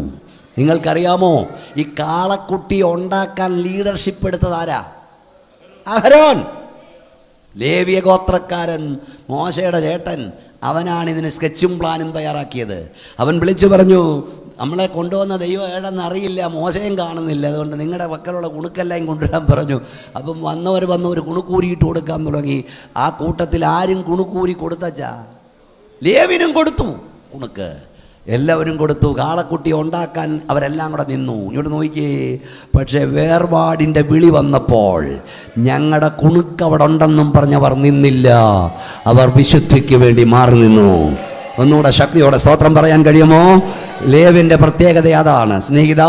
ഞങ്ങളുടെ അപ്പന്മാരും അവിടുത്തെ പള്ളിക്കൊക്കെ കല്ല് ചുമന്നതാ, ഓഡിറ്റോറിയത്തിന് ഞങ്ങളുടെ അപ്പന്മാരും കാശ് കൊടുത്തതാ, പല പല മണ്ഡപങ്ങൾക്കും പിടിയിരിക്കുന്ന പലരുടെയും അപ്പന്മാർ കാശ് കൊടുത്തതാ. പക്ഷേ വേർപാടിന്റെ വിളി വന്നപ്പോൾ ഞങ്ങളുടെ കുടുക്ക് അവിടെ ഉണ്ടെന്ന് പറഞ്ഞ് ഞങ്ങൾ നിന്നില്ല. ഞങ്ങൾ സത്യത്തിനായി ചാടിയിറങ്ങി. അങ്ങനെ ചാടിയിറങ്ങിയവനെയും തലമുറയവൻ കൈവിടില്ല. ആ ശാപങ്ങൾ എൻ്റെ ദൈവം അനുഗ്രഹമാക്കി മാറും. എന്നവിടെ നമ്മുടെ കരങ്ങൾ ഉയർത്തിയാട്ടെ സന്തോഷത്തോടെ. വേഗത്തിലൊരു വാക്യം നമുക്ക് വായിക്കാം. ഗലാത്യ ലേഖനം 3-ാം അധ്യായം 13-ാം വാക്യം. ഗലാത്യർ 3:13. ഗലാത്യ ലേഖനം 3-ാം അധ്യായം 13-ാം വാക്യം. മരത്തിന്മേൽ തൂങ്ങുന്നവനെല്ലാം ശപിക്കപ്പെട്ടവൻ എന്ന് എഴുതിയിരിക്കുന്നത് പോലെ ക്രിസ്തു നമുക്ക് വേണ്ടി ശാപമായി തീർന്നു. ന്യായപ്രമാണത്തിന്റെ ശാപത്തിൽ നിന്ന് നമ്മെ വിലക്കി വാങ്ങി അബ്രഹാമിന്റെ അനുഗ്രഹം ക്രിസ്തുയേശുവിൽ ജാതികളായി നമുക്ക് വരേണ്ടതിന് വിശ്വാസത്താൽ പ്രാപിക്കേണ്ടതിന് തന്നെ. അതിനുവേണ്ടി അവൻ എന്തോ ചെയ്തെന്നാ എഴുതിയിരിക്കുന്നത്? മരത്തിന്മേൽ തൂങ്ങുന്നവനെല്ലാം ശപിക്കപ്പെട്ടിരിക്കുന്ന പോലെ ക്രിസ്തു നമുക്ക് വേണ്ടി ശാപമായി. ഒന്ന് ഉയർത്തിക്കൊണ്ട് പറഞ്ഞേ, കൈ ഉയർത്തിക്കൊണ്ട് പറഞ്ഞേ, ക്രിസ്തു നമുക്ക് വേണ്ടി. ഇനിയും വളരെ ശ്രദ്ധയോടെ നിന്നിരിക്കണം. മാനവജാതി ശപിക്കപ്പെട്ടു. മാനവജാതി പാപം ചെയ്തപ്പോൾ, ആദാം ഹവ്വയും പാപം ചെയ്തപ്പോൾ 3 വിധ ശാപങ്ങൾ ഈ ഭൂമിയിലേക്ക് വന്നു. 1 മൃഗജാലത്തിന്മേൽ ശാപം, 2 ഭൂമിയുടെ മേൽ ശാപം, 3 മനുഷ്യൻ്റെ മേൽ ശാപം. മൃഗങ്ങളുടെ സംസാരശേഷി നഷ്ടപ്പെട്ടു. പാമ്പിനെ ശപിച്ചു, പൊടി തിന്ന് ദീപിക്കും, മുരകം കൊണ്ടൊരു അവരുടെ സംസാരശേഷി നഷ്ടമായി. ഭൂമി മുള്ളും പറക്കാരെയും ഉണ്ടാകുന്നു. ഭൂമി വിളവ് നൽകാതായി ശപിക്കപ്പെട്ടു. മനുഷ്യനോട് പറഞ്ഞു, മനുഷ്യൻ വിയർപ്പ് കൊണ്ട് അപ്പം ഭക്ഷിക്കേണ്ടി വരും, വേദനയോട് മക്കളെ പ്രസവിക്കേണ്ടി വരും. ഭൂമി ശപിക്കപ്പെട്ടു, മൃഗജാലങ്ങൾ ശപിക്കപ്പെട്ടു, മനുഷ്യൻ ശപിക്കപ്പെട്ടു. ആദാം ലംഘനത്താൽ ഭൂമി ശപിക്കപ്പെട്ടു, മനുഷ്യൻ ശപിക്കപ്പെട്ടു. ഇന്ന് കാണുന്ന സകല പ്രശ്നത്തിനും കാരണം ആ ശാപമാണ്. ആ ശാപം മാറ്റാൻ ഇന്നേക്ക് 2000-ഓളം വർഷങ്ങൾക്ക് മുമ്പ് നമുക്ക് വേണ്ടി ഒരുവൻ ശാപമായി. ഒന്ന് ശക്തിയോടെ സ്തോത്രം പറഞ്ഞേ. അവനത്രയെ നാശ്രയനായ യേശു. കരങ്ങൾ ഉയർത്തിയ ശക്തിയോടെ ദൈവത്തെ സ്തുതിച്ചാണ്. ഇനി വന്ന് എൻ്റെ കൂടെ നിന്നു. മനസ്സോടെ ശവമരത്തിൽ തൂങ്ങിയ മാനുവേല ദൈവജാതം, മനസ്സോടെ മാനുവേല ദൈവജാതം, നിനക്ക് വേദന വരുത്തി വച്ചതു നീ ജന്മയോ, നിനക്ക് വേദന വരുത്തി വച്ചതു നീ ജന്മയോ. യേശു ക്രിസ്തു നമുക്ക് വേണ്ടി ശാപയാടായി മാറി. എല്ലാവരും പ്രാർത്ഥിച്ചുകൊണ്ടിരിക്കണേ. നാളത്തെ രാവിലെ, ഈ രാത്രി ക്രിസ്മസ് രാവല്ലേ, തിരുപ്പിറവി ആഘോഷിക്കാൻ ലോകം മുഴുവൻ ഒഴുകുമ്പോൾ യേശു എന്തിനിവിടെ വന്നെന്ന് നീ പഠിക്കണം. യേശു നിനക്ക് വേണ്ടി എന്ത് ചെയ്തെന്ന് പഠിക്കണം. പിലാത്തോസിൻ്റെ അരമനയിൽ ഒരു യുവകോമളൻ ബന്ധനസ്ഥനായി നിൽക്കുന്നു. അവൻ്റെ വസ്ത്രം മുഴുവൻ അവർ ഉരിഞ്ഞു മാറ്റി. നിങ്ങൾ കാണുന്ന ചിത്രത്തിന് അല്പം വസ്ത്രമുണ്ട്, അത് ഡാവിഞ്ചി വരച്ച് വെച്ചതാ. അവനെ വിവസ്ത്രനാക്കി. കാണുന്നവർ മുഖം മറച്ചു കളയത്തക്കവണ്ണം അവൻ നിന്ദിതനായി. അവൻ്റെ പുറത്തവർ അസ്ഥിക്കഷ്ണങ്ങളാൽ, ഈയക്കട്ടികളാൽ, ചൂണ്ടക്കൊളുത്തിനാൽ വെത്ത് ചാട്ടവാറിനാൽ ആഞ്ഞടിച്ചു. ഓരോ അടി അടിക്കുമ്പോൾ അവൻ്റെ പുറത്തുനിന്ന് മാംസം മുറിന്നു പോലും ബേസിലെ വെള്ളത്തിൽ കലക്കിയിട്ട് വീണ്ടും അടിക്കും. അവൻ്റെ പുറം അടിച്ച് ഒഴുകുചാല് പോലെ അവർ കീറി. അതിനുശേഷം 100 കിലോയിലധികം ഭാരമുള്ള കുരിശു വെച്ച് അവൻ്റെ തോളിൽ വെച്ച് അവനെ ഇടിപ്പിച്ച് ഗൊൽഗോഥാവിൽ ചെന്നപ്പോൾ ആ കുരിശു വാങ്ങി നിലത്തിട്ടിട്ട് അവനെ പിടിച്ച് തള്ളി. അവൻ തെറിച്ച ആ കുരിശിൽ വീണപ്പോൾ അവൻ്റെ തല പിടിച്ചവർ കുത്തി. അവൻ്റെ കൈകാലുകൾ വിരിച്ചു. കയ്യിലും കാലിലും കാരിലും പാണി ആഞ്ഞടിച്ച് കയറ്റി. ആ കുരിശ് പൊക്കുമ്പോൾ യേശു കർത്താവിൻ്റെ ശരീരത്തിൻ്റെ ഭാരം മുഴുവൻ ആ 3 ആണിമേലായിട്ട് അവന് ശ്വാസം വിടുവാൻ കഴിയുന്നില്ല. ഒരു വലിവുകാരിൽ വലിക്കുന്ന പോലെ കാലിൽ കുത്തി തൻ്റെ ശ്വാസം പുറത്തേക്ക് വിടുമ്പോൾ രക്തധമനികൾ പൊട്ടി. രക്തം വിയർക്കാൻ തുടങ്ങി. യേശുവിൻ്റെ തലയിലേക്ക് നിങ്ങൾ നോക്കൂ, വലിയ നീളമുള്ള മുള്ള്. ആ രാജ്യത്തൊക്കെ പോയ പല ദൈവതാക്കളും ഇരിപ്പുണ്ടായിരിക്കുമല്ലോ. ഈ മുള്ളെന്നൊക്കെ പറഞ്ഞ കൊച്ചു മുള്ളൊന്നുമല്ല, ഇത്രയും നീളമുള്ള വലിയ മുള്ള്. ആ മുൾക്കിരീടം വെച്ച് യേശുവിൻ്റെ തലയിൽ അടിച്ചപ്പോൾ തലയോടുകൾ പൊട്ടി തലച്ചോറിനുള്ളിലേക്ക് മുള്ളുകൾ ആണ്ടിറങ്ങി. അവൻ്റെ തലയുടെ 4 വശത്തുനിന്നും രക്തം ധാരധാരയായി ഒഴുകുന്നു. കൈയെടുത്ത് തുടയ്ക്കാൻ അവന് കഴിയുന്നില്ല. ഒരല്പ രക്തം നിന്റെ കണ്ണിൽ വീണാൽ എത്ര വലിയ നീറ്റല. യേശു നിനക്ക് വേണ്ടി അത് സഹിച്ചു. അത് മാത്രമാണോ, അവൻ്റെ മുഖത്തുനിന്ന് രോമം കൂപം ഓരോന്ന് പിഴുതെടുത്തു. മുഖം മുഴുവൻ രോമമായിരുന്ന യേശുവിൻ്റെ മുഖത്തുനിന്ന് രോമം പിഴുതെടുത്തു. ആ രോമം പിഴുതെടുത്ത മുഖം നീര് വന്നു വീർത്തു. ആ നീര് വന്ന് വീർത്ത മുഖത്തേക്ക് അവർ കാർക്കിച്ച് തുപ്പി. വെറും തുപ്പലല്ല, കാർക്കിച്ച് തുപ്പൽ, മനുഷ്യക്കീടങ്ങളുടെ തുപ്പൽ. എൻ്റെ യേശുവിൻ്റെ കണ്ണിൽ, മൂക്കിൽ, വായിൽ മനുഷ്യൻ്റെ തുപ്പൽ വീണു. ഇന്ന് രാത്രിയിൽ 2000 വർഷങ്ങൾക്ക് മുമ്പ് കാൽവാരി കുലമരത്തിൽ മാനുലത്തിൻ്റെ പാപത്തിന് പരിഹാരമായി, ശാപത്തിന് പരിഹാരമായി തൂക്കപ്പെട്ട നസ്രയനായ യേശുവിനെ ഞാൻ ഈ രാത്രിയുടെ ഉയർത്തുകയാണ്. യേശു നിനക്ക് വേണ്ടി മരിച്ചു, എനിക്ക് വേണ്ടി മരിച്ചു. ഞാൻ ഈ വിഷയം പറയുമ്പോൾ പറയാറുണ്ട്, സഹോദര, നിങ്ങൾക്ക് 4, 5, 7, 8, 10 എത്ര വയസ്സുള്ള ഒരു കുഞ്ഞിരിണ്ടെന്നിരിക്കട്ടെ, മോന് എത്ര വയസ്സായാലും നിങ്ങളുടെ മോളെ നിങ്ങൾക്ക് മോളല്ലേ. ഈ വഴി പോകുമ്പോൾ നിങ്ങളുടെ കയ്യിൽ നിങ്ങളുടെ കുഞ്ഞിനെ പിടിച്ചു വാങ്ങി നിലത്തിട്ട് ഒരുവൻ ചവിട്ടിയാൽ നിങ്ങളുടെ പ്രതികരണം എന്തായിരിക്കും? അവൻ്റെ കരണക്കുറ്റി കാഞ്ഞടിച്ചാലോ, അവൻ്റെ മുഖത്ത് കാർക്കിച്ച് തുപ്പിയാലോ, അവൻ്റെ രോമം പിഴുതെടുത്താലോ? നിങ്ങളൊരപ്പനാണെങ്കിൽ പറയും, ഒരമ്മയാണെങ്കിൽ പറയും, ഞാൻ ജീവനോടിരിക്കുമ്പോൾ എൻ്റെ കുഞ്ഞിനെ തൊടാൻ ഞാൻ സമ്മതിക്കത്തില്ല. എന്നാൽ കാൽവറിലേക്ക് നോക്കൂ, ദൈവത്തിൻ്റെ ഏകജാതനെ, സകലത്തിൻ്റെയും ലാക്കും കാരണഭൂതനമായവനെ, കാണപ്പെടുന്നതും കാണപ്പെടാത്തതുമായ സകലത്തെയും നിർമ്മിച്ചവനെ, സകലത്തെയും തന്നെ വ്യാപാര ശക്തിയാൽ വഹിക്കുന്നവനെ, ഉളവായതൊന്നും അവനെ കൂടാതെ ഉളവായില്ല. സകലവും അവൻ മുഖാന്തരം അവനായും സൃഷ്ടിക്കപ്പെട്ടു.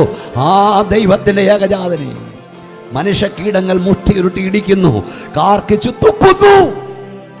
അവൻ്റെ മുഖത്തുനിന്ന് രോമവും പിഴുതെടുക്കുന്നു. ഒരപ്പൻ ഇതെല്ലാം കണ്ടിട്ട് നിശബ്ദനായിരിക്കുന്നു. എന്തിന്? നിന്നെ മകനാക്കാൻ അവൻ തൻ്റെ മകനെ കാൽവറിയിൽ കൈവിട്ടു. നാം എല്ലാം ആടുകളെ പോലെ തെറ്റിപ്പോയിരുന്നു. നമ്മുടെ എല്ലാ അകൃത്യം അവൻ്റെ മേൽ. തന്നെത്താൻ താഴ്ത്തി വായെ തുറക്കാതെ പീഡിപ്പിക്കപ്പെട്ടു. കൊല്ലുവാൻ കൊണ്ടുവന്ന കുഞ്ഞാടിനെ പോലെ, രോമം കത്തിയുമ്പാകം മിണ്ടാതിരുന്ന കുഞ്ഞാടിനെ പോലെ അവൻ സഹിച്ചു.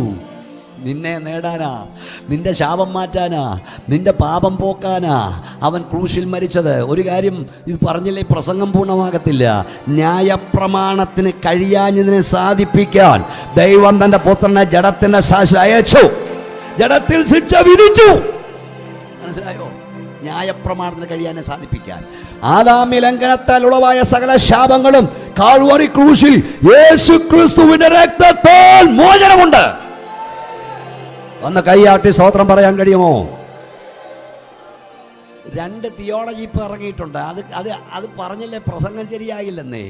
അതായത് നമ്മുടെ സമുദായ സഭകളൊക്കെ പഠിപ്പിച്ചുകൊണ്ടിരുന്നത് ജന്മപാപമകറ്റാൻ മാമോദിസയും കർമ്മപാപമകറ്റാൻ കുമ്പസാരവും.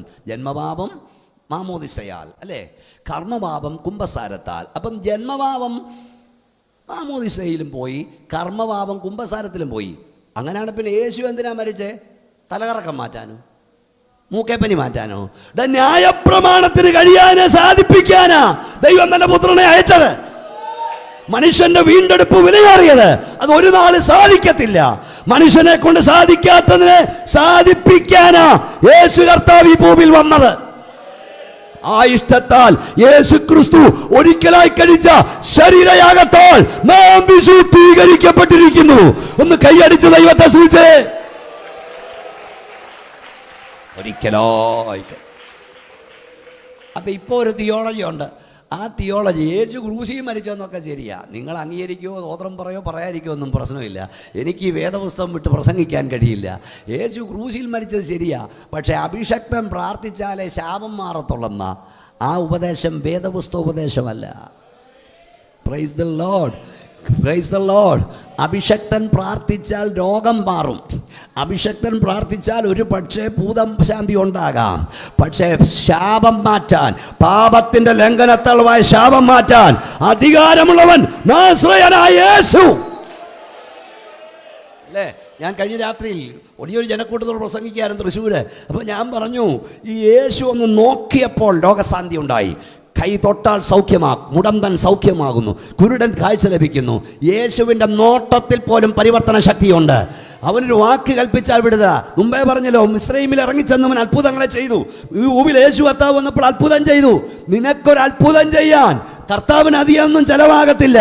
പക്ഷെ നഷ്ടപ്പെട്ട മനുഷ്യ, നിന്നെ വീണ്ടെടുക്കാൻ സ്വർഗത്തിന് ചെലവായത് തന്റെ പുത്രന്റെ ചോരയാ.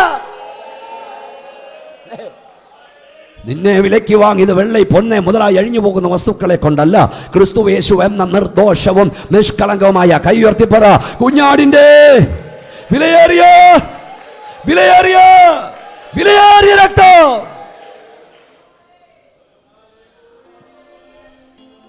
യേശു ക്രിസ്തുവിന്റെ പാപപരിഹാരത്തിൽ വിശ്വസിക്കുന്ന മാത്രയിൽ നിന്റെ പാപം നീക്കപ്പെടുന്നു, ശാപം നീക്കപ്പെടുന്നു. കൈ ഉയർത്തിയാട്ടി സ്തോത്രം പറഞ്ഞേ. എന്നാൽ ഭൂവിലെ ശാപം പൂർണ്ണമായി എപ്പോൾ മാറും? അതോടെ പറഞ്ഞ് പ്രാർത്ഥിക്കാൻ പോവുക.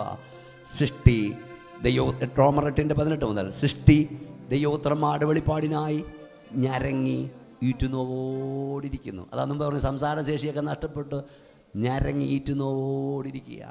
ദൈവപുത്രൻ വെളിപ്പെടുമ്പോൾ മാത്രമേ ഭൂമിയുടെ ശാപം പൂർണ്ണമായി മാറ്റപ്പെടുകയുള്ളൂ. അതുവരെ എന്തോ മുക്തി സൂക്ഷ്മം നടത്തിയാലും ഇവിടെ ശാപമുണ്ട്, ഇവിടെ രോഗമുണ്ട്. ഇതെല്ലാം മാറുന്നൊരു ദിവസം അടുത്ത് വരിക. നീതി സൂര്യൻ വരുമ്പോൾ തൻ പ്രഭയും കാന്തിയാൽ എൻ ഇരുളും നിറം മാറും. രാജരാജ പ്രതിമയെ ധരിപ്പിച്ച് അവൻ്റെ കൂടെ ഇരുത്തുന്ന കർത്താവ് വരും. അതുവരെ ഭൂമിയിൽ ശാപമുണ്ട്, അതുവരെ ഭൂമിയിൽ രോഗമുണ്ട്. ഇത് പൂർണ്ണമായി മാറുന്നൊരു ദിവസം അടുത്തു വരുന്നു. നമ്മുടെ കർത്താവും മടങ്ങി വരാറായി. എത്ര പേർക്ക് പ്രത്യാശയോടെ ശക്തിയോടെ സ്തോത്രം പറയാൻ കഴിയും? യേശു മടങ്ങി വരാറായി. എനിക്ക് ദീനമെന്ന് ഒരു വ്യക്തിയും പറയാത്തൊരു ദിവസം വന്നു വരും. അതുവരെ ആരിവിടെ മാറി മാറി ഭരിച്ചാലും ഈ നാട് നന്നാകില്ല. പിന്നെ എനിക്കൊരവസരം കിട്ടിയായിരുന്നു നന്നാക്കാമായിരുന്നു, അതും പറയരുത്. അതുകൊണ്ട് ഓരോരുത്തരും കൊടുത്തുകൊണ്ടിരിക്കുക. ഇവനെല്ലാം ഭരിച്ച് ഇവനെ കൊണ്ടൊന്നും ഇത് നന്നാക്കാൻ ഒക്കത്തില്ലെന്ന് പറയുമ്പോൾ ഭരിക്കാൻ അറിയാകുന്നവൻ ഇറങ്ങി വരും. അവൻ ഇറങ്ങി വരാറായി. നമുക്കെല്ലാം ദൈവത്തിൽ എഴുന്നേറ്റ് നിൽക്കാം. നമുക്കെല്ലാവർക്കും എഴുന്നേറ്റ് നിൽക്കാം. ഇന്ന് രാത്രി നമുക്കൊന്നിച്ചൊന്ന് പാടാം. മനസ്സോടെ മനസ്സോടെ മനസ്സോടെ ശബമരത്തിൽ തൂങ്ങിയ മനുവേല ദൈവജാത, മനസ്സോടെ ശബമരത്തിൽ തൂങ്ങിയ മനുവേല ദൈവജാത, നിനക്ക് വേദന വരുത്തി വച്ചതും നീനല്ലാതെയോ, നിനക്ക് വേദന വരുത്തി വച്ച. ഒരു കരം നെഞ്ചോട് ചേർത്ത് പിടിച്ചേ, ഒരു കരം നെഞ്ചോട് ചേർത്ത് പിടിച്ചേ, മറുകര സ്വർഗത്തിലേക്ക് ഉയർത്തി പിടിച്ചേ, സ്വർഗത്തിലേക്ക് ഉയർത്തി പിടിക്കൂ. ജ്വാലയിൽ നിന്നു നേടാൻ നാദികൾക്കായി നരക ജ്വാലയിൽ നിന്നു നേടാൻ മന്നവാതിരു പൊൻകുരുതിനി ചിന്തി നിന്നല്ലോ, മന്നവാതിരു കുരുതിനി ചിന്തി കരങ്ങൾ സ്വർഗത്തിലേക്ക് ഉയർത്തി പിടിക്കൂ. മല പോലെ ശാപം ജ്വലിച്ചിറങ്ങിയ ദിനത്തിൻ പാതകം പോല, ഓ മല പോലെ ശാപം ജ്വലിച്ചിറങ്ങിയ ദിനത്തിൻ പാതകം പോല, അലിഞ്ഞു നീ ശാപം തലയിൽ വലിമ വീട്ടല്ലോ, അലിഞ്ഞു നീ ശാപം തലയിൽ കൊണ്ടിട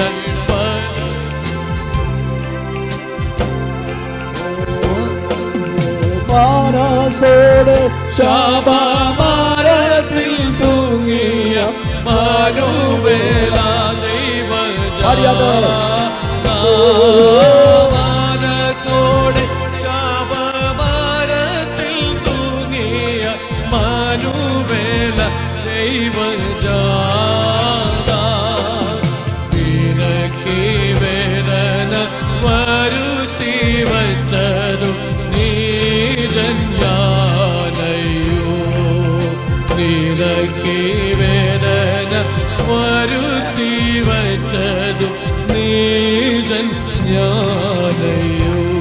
എല്ലാ കരങ്ങളും താഴ്ത്തിയിട്ടാണ്. ഈ രാത്രിയിൽ യേശു എനിക്ക് വേണ്ടി മരിച്ചു. അവൻ്റെ രക്തം സകല പാവവും പോക്കി ശുദ്ധീകരിക്കുന്നു. സകല ശാപത്തിനും അവൻ്റെ രക്തം പരിഹാരമാണ്. യേശുവേ, എൻ്റെ ശാപം മാറ്റുവാൻ നീ എനിക്കായി മരിച്ചു. നിൻ്റെ അവസാനത്തുള്ളി രക്തം വരെ എനിക്കായി നീ ഊറ്റി നൽകി. നിൻ്റെ കാൽവറി മരണം കൊണ്ട് എൻ്റെ ശാപം അകറ്റി. അത് വിശ്വസിക്കുന്ന ദൈവമക്കളാണ് ഇവിടെ ഉള്ളത്. എങ്കിലും ഇന്ന് രാത്രി ഒരിക്കൽ കൂടെ എൻ്റെ കർത്താവിൻ്റെ കാൽപാദത്തിൽ എന്നെ സമർപ്പിക്കുന്നു. അവിടുത്തെ ദിനത്താൽ എന്നെ ഒന്നുകൂടെ കഴുകണമേ, വിശുദ്ധീകരിക്കണമേ എന്ന് പ്രാർത്ഥിക്കുന്നവർ തങ്ങളുടെ കൈകൾ സ്വർഗത്തിലേക്ക് ഉയർത്തിപ്പിടിക്കുക. യേശു ക്രിസ്തുവിൻ്റെ രക്തത്താൽ കഴുകൽ പ്രാപിക്കുവാൻ ആഗ്രഹിക്കുന്നവർ ഉയർത്തിപ്പിടിക്കൂ. കർത്താവേ, നിൻ്റെ ശക്തി ഞങ്ങളുടെ മധ്യ വ്യാപരിക്കുന്നവർക്ക് സ്തോത്രം. നിൻ്റെ കരം ഞങ്ങളെ തൊടുന്നവർക്ക് സ്തോത്രം. ഇന്ന് രാത്രി ഹാളിൽ ഞങ്ങൾ വിടുതലോടെ, സന്തോഷത്തോടെ, സമാധാനത്തോടെ പോകട്ടെ. നിന്റെ കരം ഞങ്ങളെ തൊട്ടിരിക്കാൻ സ്തോത്രം. യേശുവിൻ്റെ നാമത്തിൽ തന്നെ ഈ രാത്രി ഒരു വാക്കിൽ ഞാൻ കൈകൾ താഴ്ത്തിയിടൂ. രോഗികൾക്ക് വേണ്ടി പ്രാർത്ഥിക്കാൻ പോകുകയാണ്. നമ്മുടെ സകല ശാപങ്ങളും അകറ്റാൻ കഴിവുള്ളവൻ, തലമുറകളായുള്ള ശാപങ്ങളെ അകറ്റാൻ കഴിവുള്ളവൻ ഇന്ന് രാത്രി ഇവിടെ വന്നിട്ടുണ്ട്.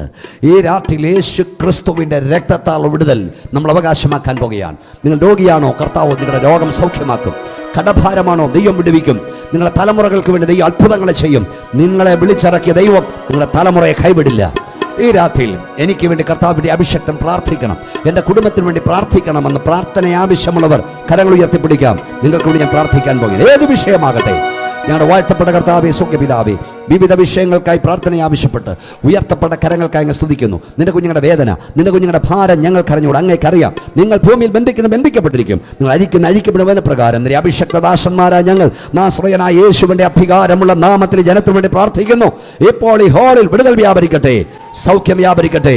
കർത്താവിൻ്റെ കരവരെ തൊട്ടിരിക്കാൻ സ്തോത്രം. നിന്റെ ശക്തി വ്യാപരിക്കാൻ സ്തോത്രം. യേശുവിൻ്റെ നാമത്തിൽ തന്നെ കൈകൾ ഉയർത്തിയാട്ടി ദൈവത്തെ സ്തുതിച്ചാട്ട്.